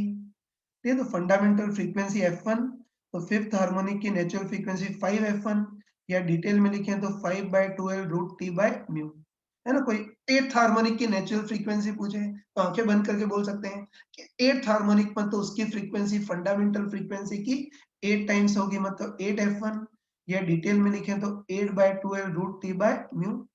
तो हार्मोनिक तो बहुत इजी होता है, ठीक है। अब चलो, अब आगे पूछा है कि वही फिक्स वायर है, इसके थर्ड ओवरटोन की नेचुरल फ्रीक्वेंसी पूछी है, बताओ कितनी होगी, देख लेते हैं। तो इसकी थर्ड ओवरटोन की नेचुरल फ्रीक्वेंसी पूछी है, ध्यान रखना कि ओवरटोन थोड़ी खतरनाक चीज होती है ना। तो बस थर्ड ओवरटोन की नेचुरल फ्रीक्वेंसी पूछी है, तो इसमें हमको काउंट करना होगा, उसको डायरेक्ट नहीं कर सकते ना, तो इस बार हमको काउंट करना होगा। तो बस तुम आराम से बताओ कि ये सब, है ना, ये वाइब्रेशन का सबसे आसान तरीका है, ये पहला कॉम्प्लिकेट तरीका है, ये दूसरा कॉम्प्लिकेट तरीका, और ये तीसरा कॉम्प्लिकेट तरीका है। बस तुम बताओ कि तीसरा कॉम्प्लिकेट तरीका या थर्ड ओवरटोन की नेचुरल फ्रीक्वेंसी कितनी होगी, 4F1, या डिटेल में 4/12 रूट टी बाय म्यू। तो याद रखना कि हार्मोनिक तो बहुत सिंपल है, ओवरटोन पूछे तो हमको काउंट करना होगा। तो थर्ड ओवरटोन मतलब तीसरा कॉम्प्लिकेट तरीका, उसकी नेचुरल फ्रीक्वेंसी 4F1 है, तो इसको 4/12 रूट टी बाय म्यू बोल सकते हैं। अब बच्चों देखो, इसमें एक चीज मैंने जानबूझ कर छुपा कर रखी थी, अब राइट टाइम में इसको देख सकते हैं। ये तो देखो, मैंने अभी बताया है ना, मैंने अभी बताया कि ये फिक्स वायर एक लूप में वाइब्रेट कर सकता है, दो लूप में वाइब्रेट कर सकता है, तीन लूप, चार लूप, ऐसे करने को तो कितने भी लूप में वाइब्रेट कर सकता है, लेकिन किसी भी गिवन सिचुएशन में वायर एक्चुअली कितने लूप में वाइब्रेट करेगा वो देखना है। तो तुम ध्यान रखना, ये फिक्स वायर एक लूप में वाइब्रेट कर सकता है, दो लूप, तीन लूप, इस तरह से करने को तो, ये करने को तो कितने भी लूप में वाइब्रेट कर सकता है, लेकिन ध्यान रखना कि किसी भी गिवन सिचुएशन में ये एक्चुअली कितने लूप में वाइब्रेट करेगा वो किस पे डिपेंड करता है, इसको वाइब्रेट कराने वाले सोर्स पे डिपेंड करता है, मतलब ट्यूनिंग फॉर्क पर डिपेंड करता है। तो ये ध्यान रखना कि कोई भी वायर एक्चुअली कितने लूप में वाइब्रेट करता है वो एक्चुअली इसको वाइब्रेट कराने वाले सोर्स पे डिपेंड करता है, मतलब ट्यूनिंग फॉर्क पे डिपेंड करता है ना। और तुम सोच सकते हो कि सोर्स या इस ट्यूनिंग फॉर्क की frequency 1/12 root T by mu इसके बराबर हो जाए, तो ये ट्यूनिंग फॉर्क इसके फर्स्ट हार्मोनिक के साथ रेजोनेंस में होगा, तो फर्स्ट हार्मोनिक एक्टिवेट हो जाएगा, मतलब अब वायर प्योरली फर्स्ट हार्मोनिक में, मतलब एक लूप में वाइब्रेट करेगा, है। तो ध्यान रखना कि कितने लूप में वाइब्रेट करेगा वो इसको वाइब्रेट कराने वाले सोर्स, मतलब ट्यूनिंग फॉर्क पर डिपेंड करता है। ठीक है, तो ध्यान रखना कि अगर ट्यूनिंग फॉर्क की frequency 1/12 root T by mu के बराबर हो गई, तो ट्यूनिंग फॉर्क इस वायर के फर्स्ट हार्मोनिक के साथ रेजोनेंस में आ जाएगा, तो बस अब इसका फर्स्ट हार्मोनिक एक्टिवेट हो जाएगा, मतलब वायर प्योरली फर्स्ट हार्मोनिक में, मतलब प्योरली एक लूप में वाइब्रेट करेगा। ऐसे बताओ कि अगर ट्यूनिंग फॉर्क की frequency 2/12 root T by mu के बराबर हो, तो अब ट्यूनिंग फॉर्क इस वायर के सेकंड हार्मोनिक के साथ रेजोनेंस में आ जाएगा, तो अब इसका सेकंड हार्मोनिक एक्टिवेट हो जाएगा, मतलब वायर प्योरली सेकंड हार्मोनिक में, मतलब दो लूप में वाइब्रेट करेगा। और ऐसे ट्यूनिंग फॉर्क की frequency 3/12 root T by mu के बराबर हो, तो अब ट्यूनिंग फॉर्क इसके थर्ड हार्मोनिक के साथ रेजोनेंस में होगा, तो अब इसका थर्ड हार्मोनिक एक्टिवेट हो जाएगा, मतलब अब वायर प्योरली थर्ड हार्मोनिक, मतलब तीन लूप में वाइब्रेट करेगा। तो ये ध्यान रखना, ये करने को तो वायर कितने भी लूप में वाइब्रेट कर सकता है, लेकिन किसी भी गिवन सिचुएशन में एक्चुअली कितने लूप में वाइब्रेट करेगा वो इसको वाइब्रेट कराने वाले सोर्स पे डिपेंड करता है, मतलब ट्यूनिंग फॉर्क पे डिपेंड करता है। ये प्रैक्टिकल चीज भी बता दी। हाँ बच्चों देखो, अभी हमने फिक्स वायर के वाइब्रेशन के मोड और नेचुरल फ्रीक्वेंसी देख ली, और ध्यान रखना कि अब फिक्स वायर का कभी भी कोई क्वेश्चन आए तो इसमें बस हमको केवल दो ही चीजें ध्यान रखनी है, तो सबसे पहले तो ये ध्यान रखना है कि फिक्स वायर की फंडामेंटल नेचुरल फ्रीक्वेंसी कितनी होती है 1/12 रूट टी बाई म्यू। और दूसरा ये ध्यान रखना है कि फिक्स वायर में इवन ऑड सारे हार्मोनिक होंगे, है ना। तो ये ध्यान, बाकी अगर भूल जाओ तो इसको फटाफट डिराइव भी कर सकते हैं, लेकिन ये दो चीजें याद रखनी है। चलो आगे बढ़ रहा हूँ। तो देखो अभी तो हमने फिक्स वायर के वाइब्रेशन के मोड देखे और अपनी एनसीईआरटी की बुक में ये फिक्स वायर के वाइब्रेशन के बारे में दे रखा है, तो ज्यादातर क्वेश्चन इसी के आते हैं। ये लेकिन अब हम देखते हैं कि अगर कोई फिक्स नहीं हो, फिक्स फ्री वायर हो, तो उसके वाइब्रेशन के मोड और इसकी भी नेचुरल फ्रीक्वेंसी कितनी होगी वो एक बार देख लेते हैं, है ना। अब तो उसको इजीली कर सकते हैं। चलो इस बार भी मान लेते हैं कोई टाइट वायर है जिसकी length L, linear mass density mu और टेंशन T है। और देखो इस बार वायर, है ना, इधर से तो हमने रिजिड वॉल लगा दी है, मतलब वायर इधर से तो फिक्स है, और इधर हमने स्लाइडिंग सपोर्ट लगा दिया है, मतलब फ्री एंड है। बस देखते ही बताओ कि इस बार वायर का एक सिरा फिक्स है और दूसरा सिरा फ्री है। तो इस टाइप के वायर को हम क्या बोलते हैं, फिक्स फ्री वायर बोलते हैं। तो इस बार कोई फिक्स फ्री वायर है, सॉरी, तो इस बार कोई फिक्स फ्री वायर है। इसके वाइब्रेशन के मोड मतलब तरीके कौन कौन से होंगे और नेचुरल फ्रीक्वेंसी कौन सी होंगी वो देखना है। तो देखो इसको भी देखने का वही तरीका है। तुम बताओ, ये बताओ ये सिरा फिक्स है मतलब यहाँ निश्चित नोड बनेगा, है ना, आपको पता है कि ये सिरा फिक्स है मतलब निश्चित नोड बनेगा, और ये सिरा फ्री है मतलब निश्चित एंटी नोड बनेगा, और बीच में कितने भी लूप बन सकते हैं ना, तो ये ध्यान रखना है। ऐसे देखते हैं, ये सिरा फिक्स है मतलब निश्चित नोड, और ये सिरा फ्री है मतलब निश्चित एंटी नोड बनेगा। और बताओ बीच में कितने भी लूप बन सकते हैं, तो इस तरह से बताओ ये पूरा वायर, इस तरह से बताओ कि पूरा वायर इसे आधे लूप में वाइब्रेट कर सकता है, या फिर 1.5 लूप में वाइब्रेट कर सकता है, या फिर 2.5 लूप में, 3.5 लूप, 4.5 लूप। इस तरह से इसके भी वाइब्रेशन के बहुत सारे तरीके होंगे और बहुत सारी नेचुरल फ्रीक्वेंसीज होंगी, है। तो ये ध्यान रखना कि फिक्स है मतलब नोड, फ्री मतलब एंटी नोड, और बीच में कितने भी लूप बन सकते हैं। तो इस टाइप से ये पूरा वायर आधे लूप में वाइब्रेट कर सकता है, 1.5, 2.5, लेकिन हाफ तो जरूर आएगा। इंटीजर नंबर ऑफ लूप तो बन ही नहीं सकते। तुम बताओ एक तरफ नोड है और दूसरी तरफ एंटी नोड है, मतलब हाफ तो जरूर आएगा। इंटीजर नंबर ऑफ लूप तो बन ही नहीं सकते। तो इस टाइप से इसके भी वाइब्रेशन के बहुत सारे तरीके होंगे और उसके कॉरस्पॉन्डिंग बहुत सारी नेचुरल फ्रीक्वेंसीज होंगी।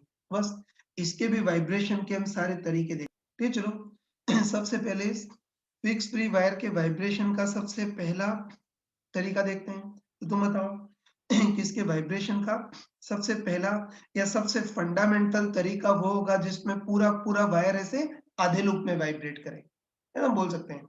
इसके वाइब्रेशन का सबसे पहला या सबसे आसान तरीका वो होगा जिसमें पूरा वायर ऐसे आधे लूप में वाइब्रेट करे।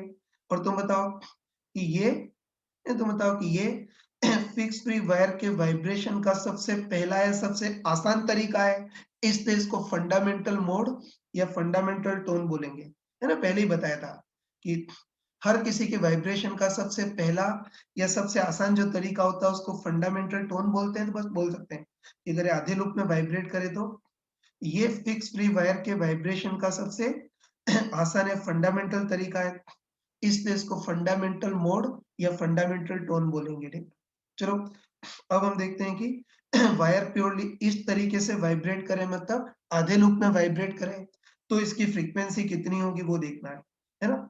तो वैसे तो मैंने, है ना, वैसे तो पहले तुमको क्लियरली बताया था कि कोई भी वायर एन लूप में वाइब्रेट करे तो उसकी frequency n/2l root T by mu होती है। तो इस बार ये वायर आधे लूप में वाइब्रेट कर रहा है, तो इस बार इसकी फ्रीक्वेंसी आधा by 2l root T by mu हो जाएगी।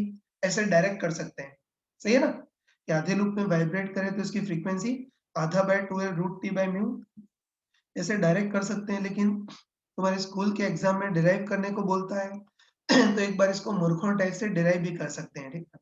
तो बस डिराइव करने का वही तरीका कि बताओ लूप के बेसिस पर लैम्डा निकालेंगे, और टेंशन से वेव वेलोसिटी निकालेंगे। चलो सबसे पहले लूप के बेसिस पर लैम्डा, तो हमको अच्छे पता है कि एक लूप की लेंथ लैम्डा बाय 2 होती है, तो इस बार आधा लूप बन रहा है, तो आधे लूप की लेंथ कितनी होगी लैम्डा बाय 4, और इस बार वायर की कुल लेंथ एल दे रखी है, तो इससे लैम्डा इक्वल टू कितना आ गया 4L। तो लूप के बेसिस पर लैम्डा निकाल लिया। फिर टेंशन से वेव वेलोसिटी निकालेंगे, तो हमको पता है कि स्ट्रिंग वेव की वेव वेलोसिटी तो हमेशा रूट टी बाई म्यू होती है, तो बस लूप के बेसिस पर लैम्डा निकाल लिया। टेंशन से वेव वेलोसिटी निकाल ली, तो इससे हम ऑस्किलेशन की फ्रीक्वेंसी भी निकाल सकते हैं। तो हमको अच्छे पता है कि v equal to F lambda, तो f equal to v by lambda, तो v तो कितना है रूट टी बाई म्यू अपन लैम्डा 4L। तो बताओ इस बार इसके ऑस्किलेशन की फ्रीक्वेंसी कितनी आ गई 1/4L root T by mu इतनी आ गई। और चलो तुम देख के बताओ, है ना, देख के बताओ कि ये फिक्स फ्री वायर के फंडामेंटल मोड की फ्रीक्वेंसी है, इसलिए इसको क्या बोलेंगे फंडामेंटल नेचुरल फ्रीक्वेंसी। मैं तो बताया था ये सबसे पहले तरीके किया फंडामेंटल मोड की फ्रीक्वेंसी है, इसलिए इसको क्या बोलेंगे फिक्स फ्री वायर के फंडामेंटल नेचुरल फ्रीक्वेंसी। ये फंडामेंटल नेचुरल फ्रीक्वेंसी मतलब F1 ये बोलेंगे। और देखो इसमें भी, है ना, इसमें भी वो मूर्खता भरी चीज देख सकते हैं। तो बताओ इस बार, है ना, बताओ इस बार वायर की फ्रीक्वेंसी, सॉरी, बताओ इस केस में वायर की फ्रीक्वेंसी फंडामेंटल फ्रीक्वेंसी के बराबर है, मतलब 1 टाइम्स है ना, वो बोल सकते हैं इस बार इस वायर की फ्रीक्वेंसी फंडामेंटल फ्रीक्वेंसी के बराबर है, मतलब 1 टाइम्स है। 1 टाइम्स है, इसलिए इसको क्या बोलेंगे फर्स्ट हार्मोनिक ये बोलेंगे। बस इसको फंडामेंटल मोड बोलेंगे, या इस बार फ्रीक्वेंसी फंडामेंटल फ्रीक्वेंसी के बराबर है, मतलब 1 टाइम्स है, इसलिए इसको फर्स्ट हार्मोनिक बोलेंगे। बस चलो अब इस फिक्स फ्री वायर के वाइब्रेशन का दूसरा तरीका देखते हैं। तो तुम बताओ कि इसके वाइब्रेशन का पहला तरीका वो था जिसमें पूरा पूरा वायर आधे लूप में वाइब्रेट करा था। तो बताओ वाइब्रेशन का अगला तरीका वो होगा जिसमें पूरा पूरा वायर 1.5 लूप में वाइब्रेट करे। तुम बताओ कि फिक्स फ्री वायर के वाइब्रेशन का ये तो सबसे आसान तरीका था, और ये पहला कॉम्प्लिकेट तरीका है।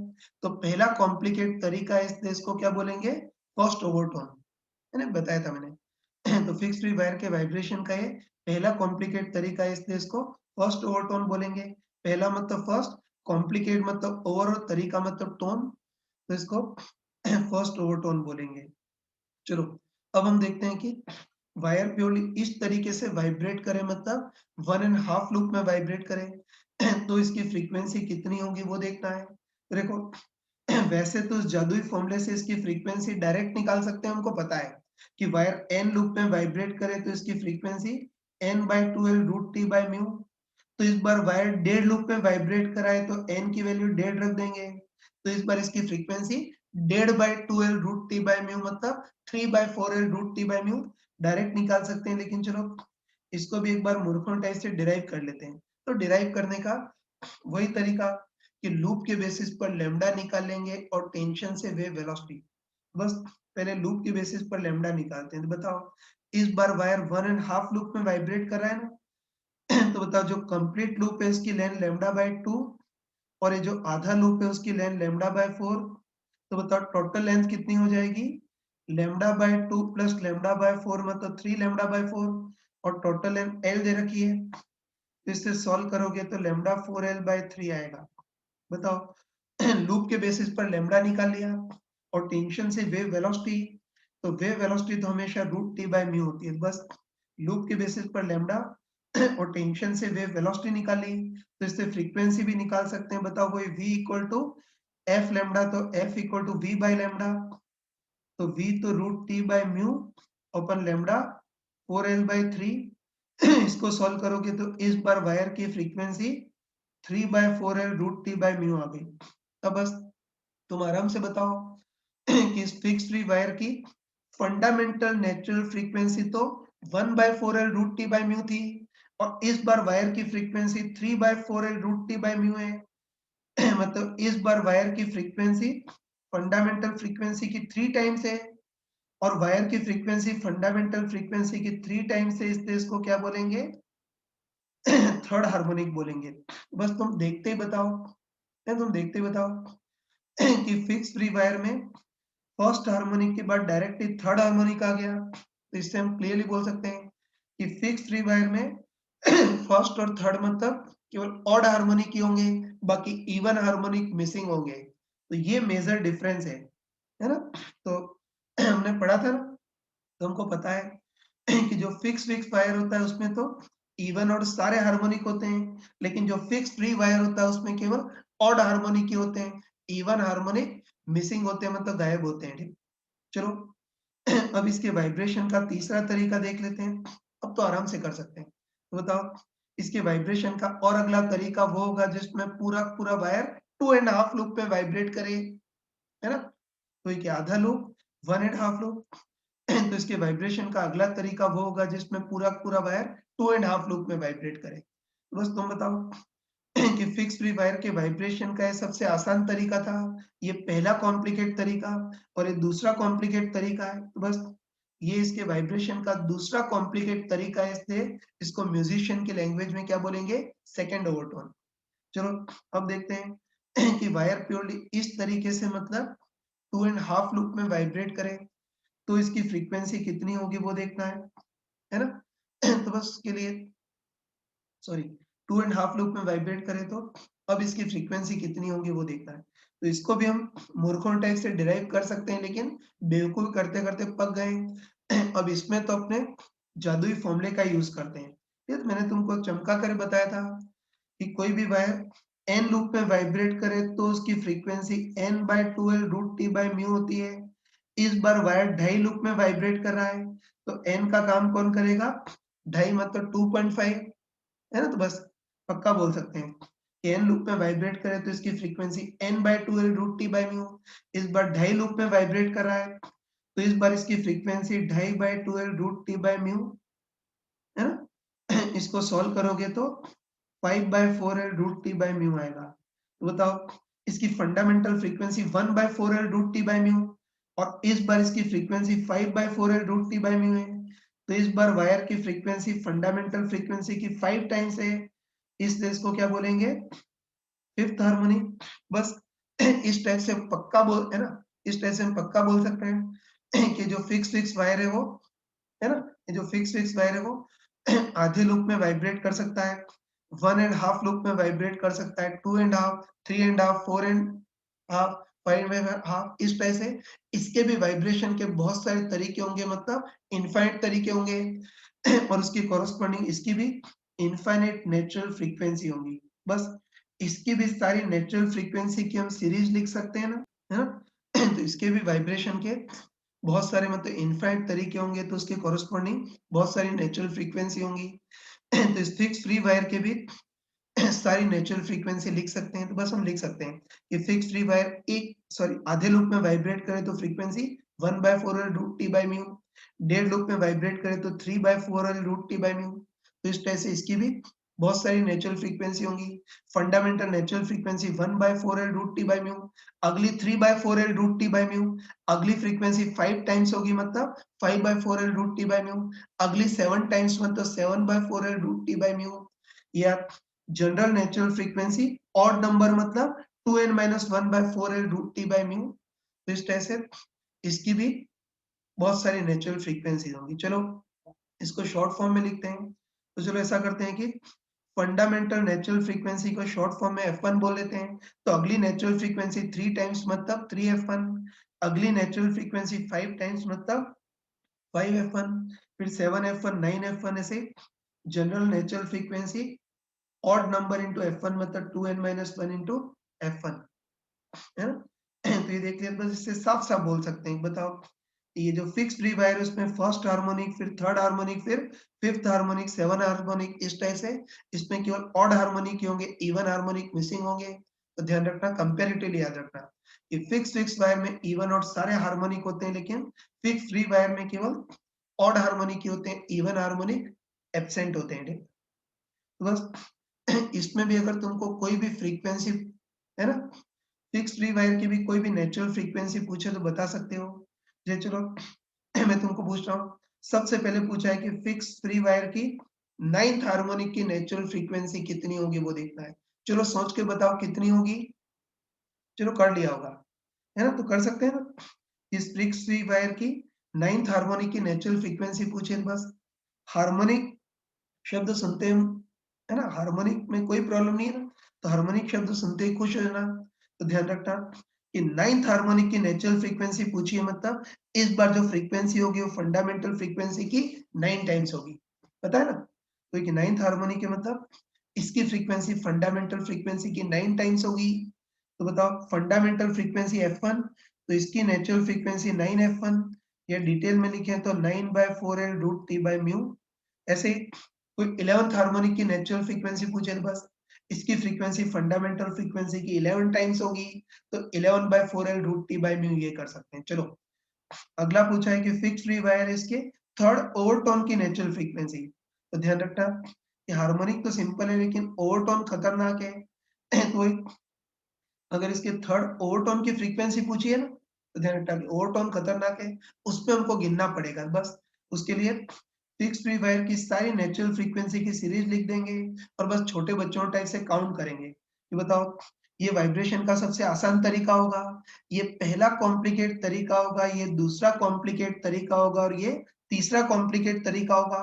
तो बताओ तीसरे कॉम्प्लिकेट तरीके या थर्ड ओवरटोन की नेचुरल फ्रीक्वेंसी कितनी होगी? 7F1, या डिटेल में लिखें तो 7/4L root T by mu. चलो अब तीसरा क्वेश्चन पूछ रहा हूँ। इस बार भी फिक्स फ्री वायर है। इस बार हमको पूछा है कि इसके 8th हार्मोनिक की नेचुरल फ्रीक्वेंसी कितनी होगी? बताओ कितनी होगी? चलो सोच लिया होगा।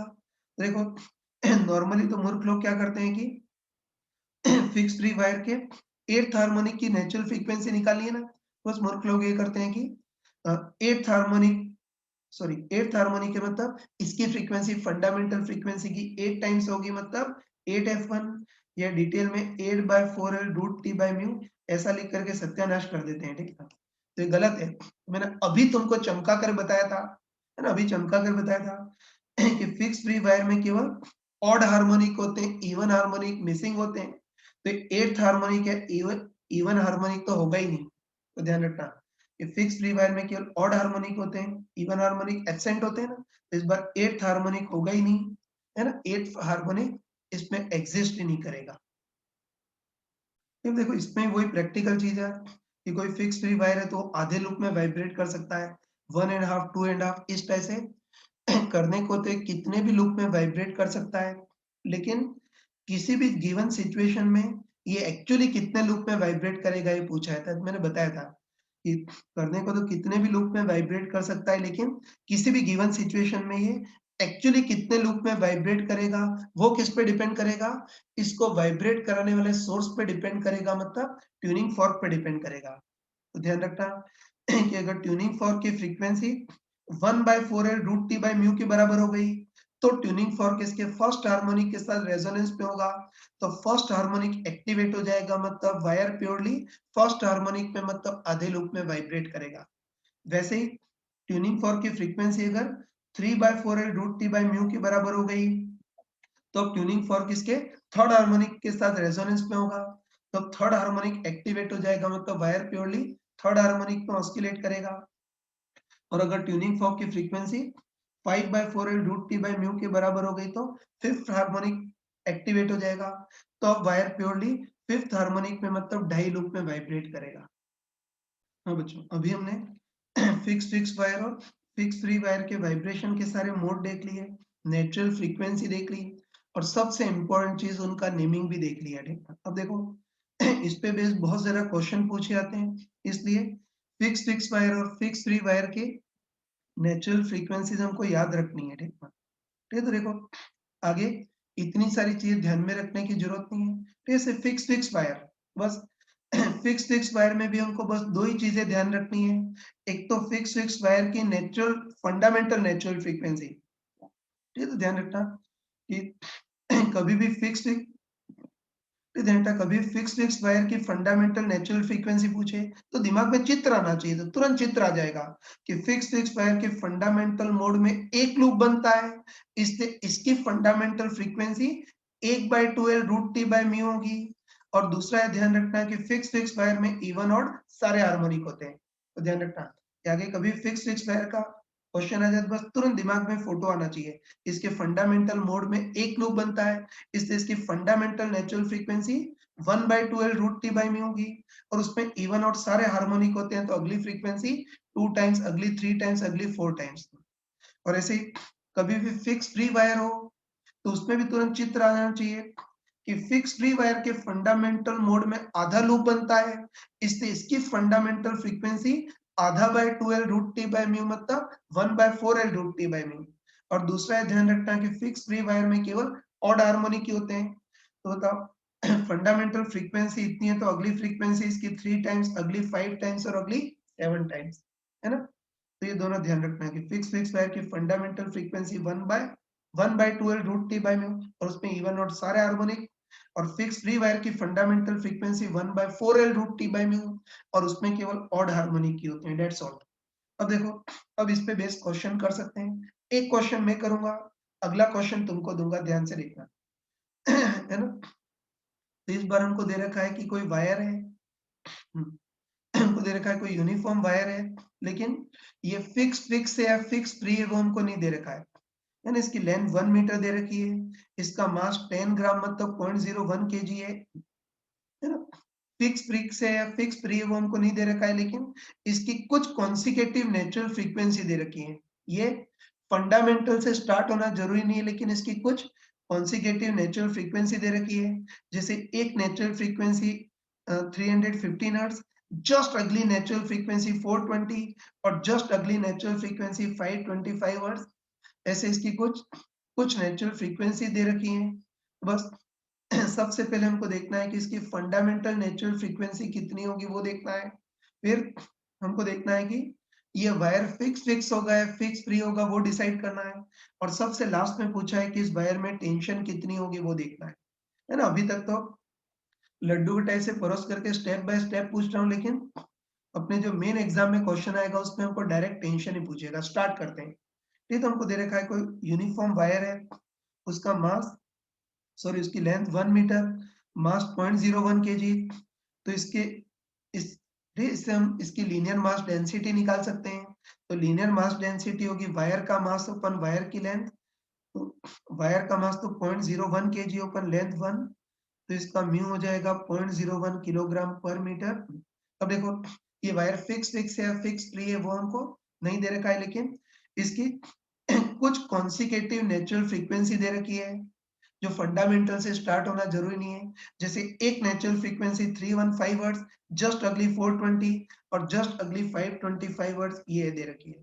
तो बस हमको पूछा है कि इस वायर में टेंशन कितना होगा वो देखना है, ठीक है ना। तो है ना, तुम अच्छे ध्यान रखना कि कभी भी ध्यान रखना कि वेव के किसी भी क्वेश्चन में हमको कॉन्सिक्यूटिव नेचुरल फ्रीक्वेंसी दे रखी हो तो कसम खा लेना कि सबसे पहला काम करेंगे इसकी फंडामेंटल नेचुरल फ्रीक्वेंसी निकालेंगे, है ना। ध्यान रखना कि कभी भी हमको कॉन्सिक्यूटिव नेचुरल फ्रीक्वेंसी दे रखी हो तो सबसे पहले इसकी फंडामेंटल नेचुरल फ्रीक्वेंसी निकालेंगे, है ना। और तुम कॉमन सेंस से बोल सकते हो कि बताओ बाकी सारी फ्रीक्वेंसी फंडामेंटल फ्रीक्वेंसी की कुछ टाइम्स होती है ना। पता है कि बाकी सारी फ्रीक्वेंसी फंडामेंटल फ्रीक्वेंसी की 2 टाइम, 3 टाइम, 4 टाइम ऐसे कुछ मल्टीपल होती हैं। तो बताओ फंडामेंटल फ्रीक्वेंसी इन सब का हाईएस्ट कॉमन होगा, है तो हम बोल सकते हैं कि बाकी फ्रीक्वेंसी फंडामेंटल फ्रीक्वेंसी की 2 टाइम, 3 टाइम, 4 टाइम ऐसी कुछ टाइम्स होती है, मल्टीपल होती हैं। तो बताओ ऑब्वियसली फंडामेंटल फ्रीक्वेंसी इन सब का हाईएस्ट कॉमन फैक्टर होगा, है तो आगे एक्सप्लेन कर, सॉरी ये ध्यान रखना कि आगे एक्सप्लेन करने की जरूरत नहीं है, ठीक है ना। आगे कसम खा लेना कि वेव के किसी भी क्वेश्चन में हमको कॉन्सिक्यूटिव नेचुरल फ्रीक्वेंसी दे रखी हो तो बस सबसे पहला काम करेंगे कि हम इसकी फंडामेंटल नेचुरल फ्रीक्वेंसी निकालेंगे। और हम क्लियरली बोल सकते हैं कि फंडामेंटल नेचुरल फ्रीक्वेंसी क्या होगा इन सब का हाईएस्ट कॉमन। बस तुम बताओ ये 315, 420, 525 इन सब का हाईएस्ट कॉमन कितना होगा? 105 ये होगा, ठीक है। ये हाईएस्ट कॉमन फैक्टर निकालना पड़ा होगा शायद चौथी क्लास के सिलेबस में है। शायद तुमने चौथी क्लास पास की होगी, ठीक था। ये तो ये ध्यान रखना कि कभी भी कॉन्सेक्यूटिव नेचुरल फ्रीक्वेंसी दे रखी हो तो बस सबसे पहले हम फंडामेंटल नेचुरल फ्रीक्वेंसी निकालेंगे जो इन सब का हाईएस्ट कॉमन होगा। तो साफ-साफ देख सकते हैं कि इन सब का हाईएस्ट कॉमन 105 हर्ट्ज। तुम बताओ, है ना कि 105 का 3 टाइम्स करेंगे तो 315, 4 टाइम्स करेंगे तो 420। बस याद रखना कि सबसे पहले फंडामेंटल नेचुरल फ्रीक्वेंसी निकालेंगे जो इन सब का हाईएस्ट कॉमन होगा। तो बताओ 315, 420, 320, 525 इन सब का हाईएस्ट कॉमन कितना होगा? 105 हर्ट्ज। बस इन सब का हाईएस्ट कॉमन 105 हर्ट्ज है। मतलब बोल सकते हैं कि इनकी फंडामेंटल नेचुरल फ्रीक्वेंसी भी 105 हर्ट्ज होगी। बस फंडामेंटल नेचुरल फ्रीक्वेंसी आ गई। अब तो सारे पार्ट इजीली कर सकते हो। तो तुम सब बताओ कि इस बार फंडामेंटल नेचुरल फ्रीक्वेंसी इन सब का हाईएस्ट कॉमन मतलब 105 हर्ट्ज आएगी। बस अब तुम देखते ही बता सकते हो। बताओ ये वाली जो फ्रीक्वेंसी है वो बताओ फंडामेंटल फ्रीक्वेंसी की कितने टाइम्स है? 3 टाइम्स है मतलब थर्ड हार्मोनिक होगा। ये वाली जो फ्रीक्वेंसी है वो फंडामेंटल फ्रीक्वेंसी की 4 टाइम्स है मतलब फोर्थ हार्मोनिक होगा। और ये जो फ्रीक्वेंसी है वो फंडामेंटल फ्रीक्वेंसी की 5 टाइम्स है मतलब फिफ्थ हार्मोनिक होगा। बस तुम देखते ही बताओ, है तुम देखते ही बताओ कि बताओ ये, है तुम देखते ही बताओ कि थर्ड हार्मोनिक, फोर्थ हार्मोनिक और फिफ्थ हार्मोनिक। तो बताओ इस बार थर्ड और फिफ्थ मतलब ऑड हार्मोनिक भी है और फोर्थ मतलब इवन हार्मोनिक भी है। तो बताओ इस बार इवन और ऑड सारे हार्मोनिक प्रेजेंट हैं। बस हम लिख सकते हैं कि थर्ड फिफ्थ मतलब ऑड हार्मोनिक भी है और फोर्थ मतलब इवन हार्मोनिक भी है। तो बताओ इस बार है ना, इस बार इवन और ऑड सारे हार्मोनिक प्रेजेंट हैं। इवन और सारे हार्मोनिक प्रेजेंट है मतलब कंफर्म बोल सकते हैं कि ये जो वायर है वो फिक्स वायर होगा। बस तुम बताओ कि फंडामेंटल फ्रीक्वेंसी भी आ गई और ये फिक्स वायर होगा ये भी पता चल गया। बस अब तो इस वायर की फ्रीक्वेंसी की हम सारी सीरीज लिख सकते हैं। ठीक है, तो बस तुम बताओ कि इसकी फंडामेंटल फ्रीक्वेंसी तो 105 हर्ट्ज है और बताओ फिक्स वायर है मतलब इसमें सारे हार्मोनिक होंगे। तो फंडामेंटल फ्रीक्वेंसी 105 हर्ट्ज है। तो अगली फ्रीक्वेंसी इसकी 2 टाइम्स मतलब 210 हर्ट्ज। अगली फ्रीक्वेंसी इसकी 3 टाइम्स मतलब 315 हर्ट्ज। अगली इसकी 4 टाइम्स मतलब 420 हर्ट्ज। और ऐसे इसकी एनवी नेचुरल फ्रीक्वेंसी कितनी होगी? 105 हर्ट्ज इंटू एन। तो इसकी नेचुरल फ्रीक्वेंसी की पूरी सीरीज लिख दी। बस अब हमको पूछा है कि वायर में टेंशन कितनी होगी वो देखना है। बस अब हम किसी भी नेचुरल फ्रीक्वेंसी का फॉर्मूला लगा सकते हैं। बताओ फिक्स वायर पता चल गया ना? बस बताओ अब टेंशन निकालने तो किसी भी फ्रीक्वेंसी का फॉर्मूला लगा सकते हैं। तो फिक्स वायर है मतलब इसकी फंडामेंटल फ्रीक्वेंसी को खोल करके 1/12 रूट टी बाई म्यू लिख सकते हो या फिर दूसरी फ्रीक्वेंसी को 2/12 रूट टी बाई म्यू या तीसरी फ्रीक्वेंसी को 3/12 रूट टी बाई म्यू किसी का भी फॉर्मूला लगा सकते हैं। लेकिन बताओ फंडामेंटल फ्रीक्वेंसी का फॉर्मूला सबसे आसान होगा ना, कम शब्द लिखने पड़ेंगे। तो हमको पता है कि फिक्स वायर है तो इसकी फंडामेंटल नेचुरल फ्रीक्वेंसी कितनी होती है? 1/12 रूट टी बाई म्यू। तो बस वैल्यू रखते हैं। तो fundamental frequency 105 hertz equal to 1/2 into L. तो बताओ एल इसकी लेंथ कितनी है? 1 रूट टी निकालना है। अपन म्यू कितना है? 0.01। इसको सॉल्व कर लेना। तो मैं डायरेक्ट बता रहा हूँ कि इसको सॉल्व करोगे तो टेंशन 21 का स्क्वायर आएगा मतलब 441 न्यूटन। ये वायर में टेंशन आ गई। ठीक है, तो ध्यान रखना एक ही सबक मिला कि वेव के क्वेश्चन में कभी भी कॉन्सिक्यूटिव नेचुरल फ्रीक्वेंसी दे रखी हो तो कसम खा लेना कि सबसे पहले इनका हाईएस्ट कॉमन फैक्टर निकालेंगे जो कि फंडामेंटल फ्रीक्वेंसी को रिप्रेजेंट करेगा। चलो बच्चों इसका एक लास्ट क्वेश्चन मैं तुमको पूछ रहा हूँ, इसको देखना। तो इस बार भी हमको दे रखा है कोई यूनिफॉर्म वायर है, इसकी लेंथ 1 मीटर और लीनियर मास डेंसिटी 0.01 किलोग्राम पर मीटर है। अब देखो ये भी वायर फिक्स है या फिक्स फ्री है वो हमको नहीं दे रखा है, लेकिन इसकी कुछ कॉन्सिक्यूटिव नेचुरल फ्रीक्वेंसी दे रखी है जो फंडामेंटल से स्टार्ट होना जरूरी नहीं है, लेकिन कुछ कॉन्सिक्यूटिव नेचुरल फ्रीक्वेंसी दे रखी है। जैसे एक नेचुरल फ्रीक्वेंसी 360 हर्ट्ज, जस्ट अगली नेचुरल फ्रीक्वेंसी 600 हर्ट्ज और जस्ट अगली नेचुरल फ्रीक्वेंसी 840 हर्ट्ज ये दे रखी है।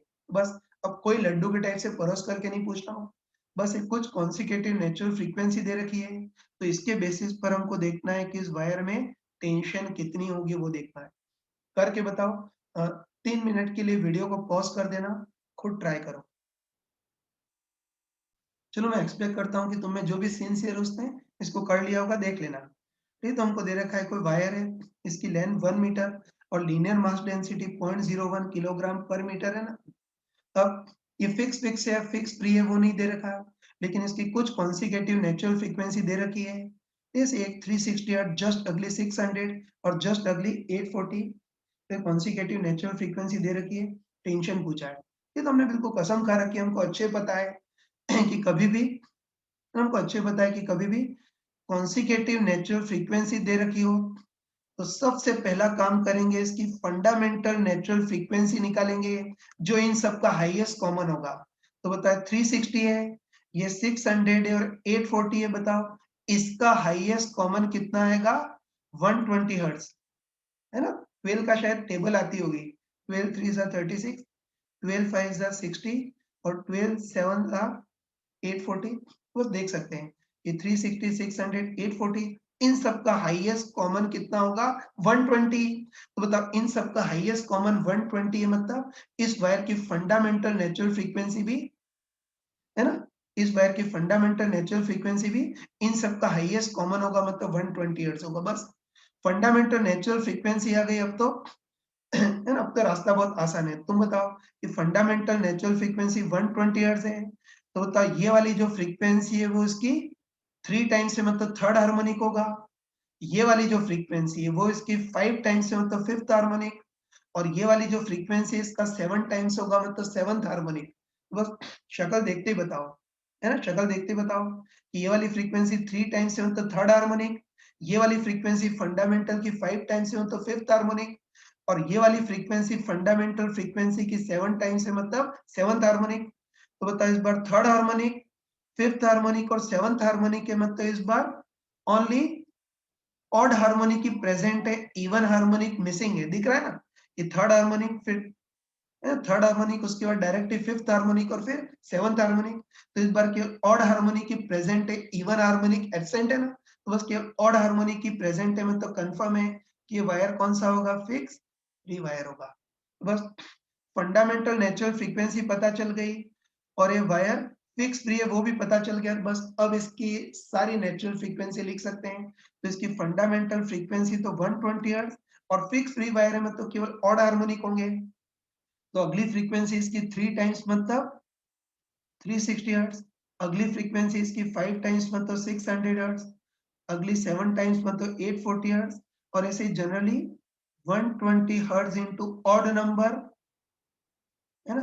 तो जनरल इसकी एनवी नेचुरल फ्रीक्वेंसी आ गई। बस अब टेंशन निकाल सकते हैं ना। टेंशन के लिए तुम किसी भी फ्रीक्वेंसी का फॉर्मूला लगा सकते हो। बताओ फिक्स फ्री है तो फंडामेंटल नेचुरल फ्रीक्वेंसी को खोल करके 1/4L root T by mu, अगली फ्रीक्वेंसी को खोल करके 3/4L root T by mu, किसी का भी फॉर्मूला लगा सकते हैं, लेकिन आसानी के लिए हम फंडामेंटल नेचुरल फ्रीक्वेंसी का फॉर्मूला लगाएंगे। बताओ फिक्स फ्री वायर है ना, इसकी फंडामेंटल नेचुरल फ्रीक्वेंसी होती है 1/4L root T by mu.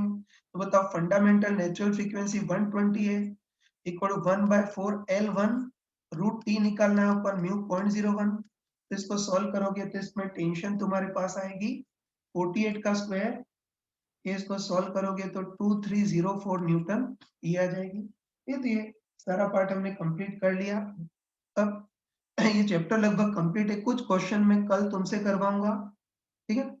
तो ये अपना चैप्टर लगभग कंप्लीट है, तो इसको करने के बाद फिर इसको मतलब एक तो ढंग से देख करके समझ करके अपने क्लास नोट्स में नोट कर लेना, ठीक है। और उसके बाद अपनी शीट के क्वेश्चंस कर सकते हो तुम इजीली।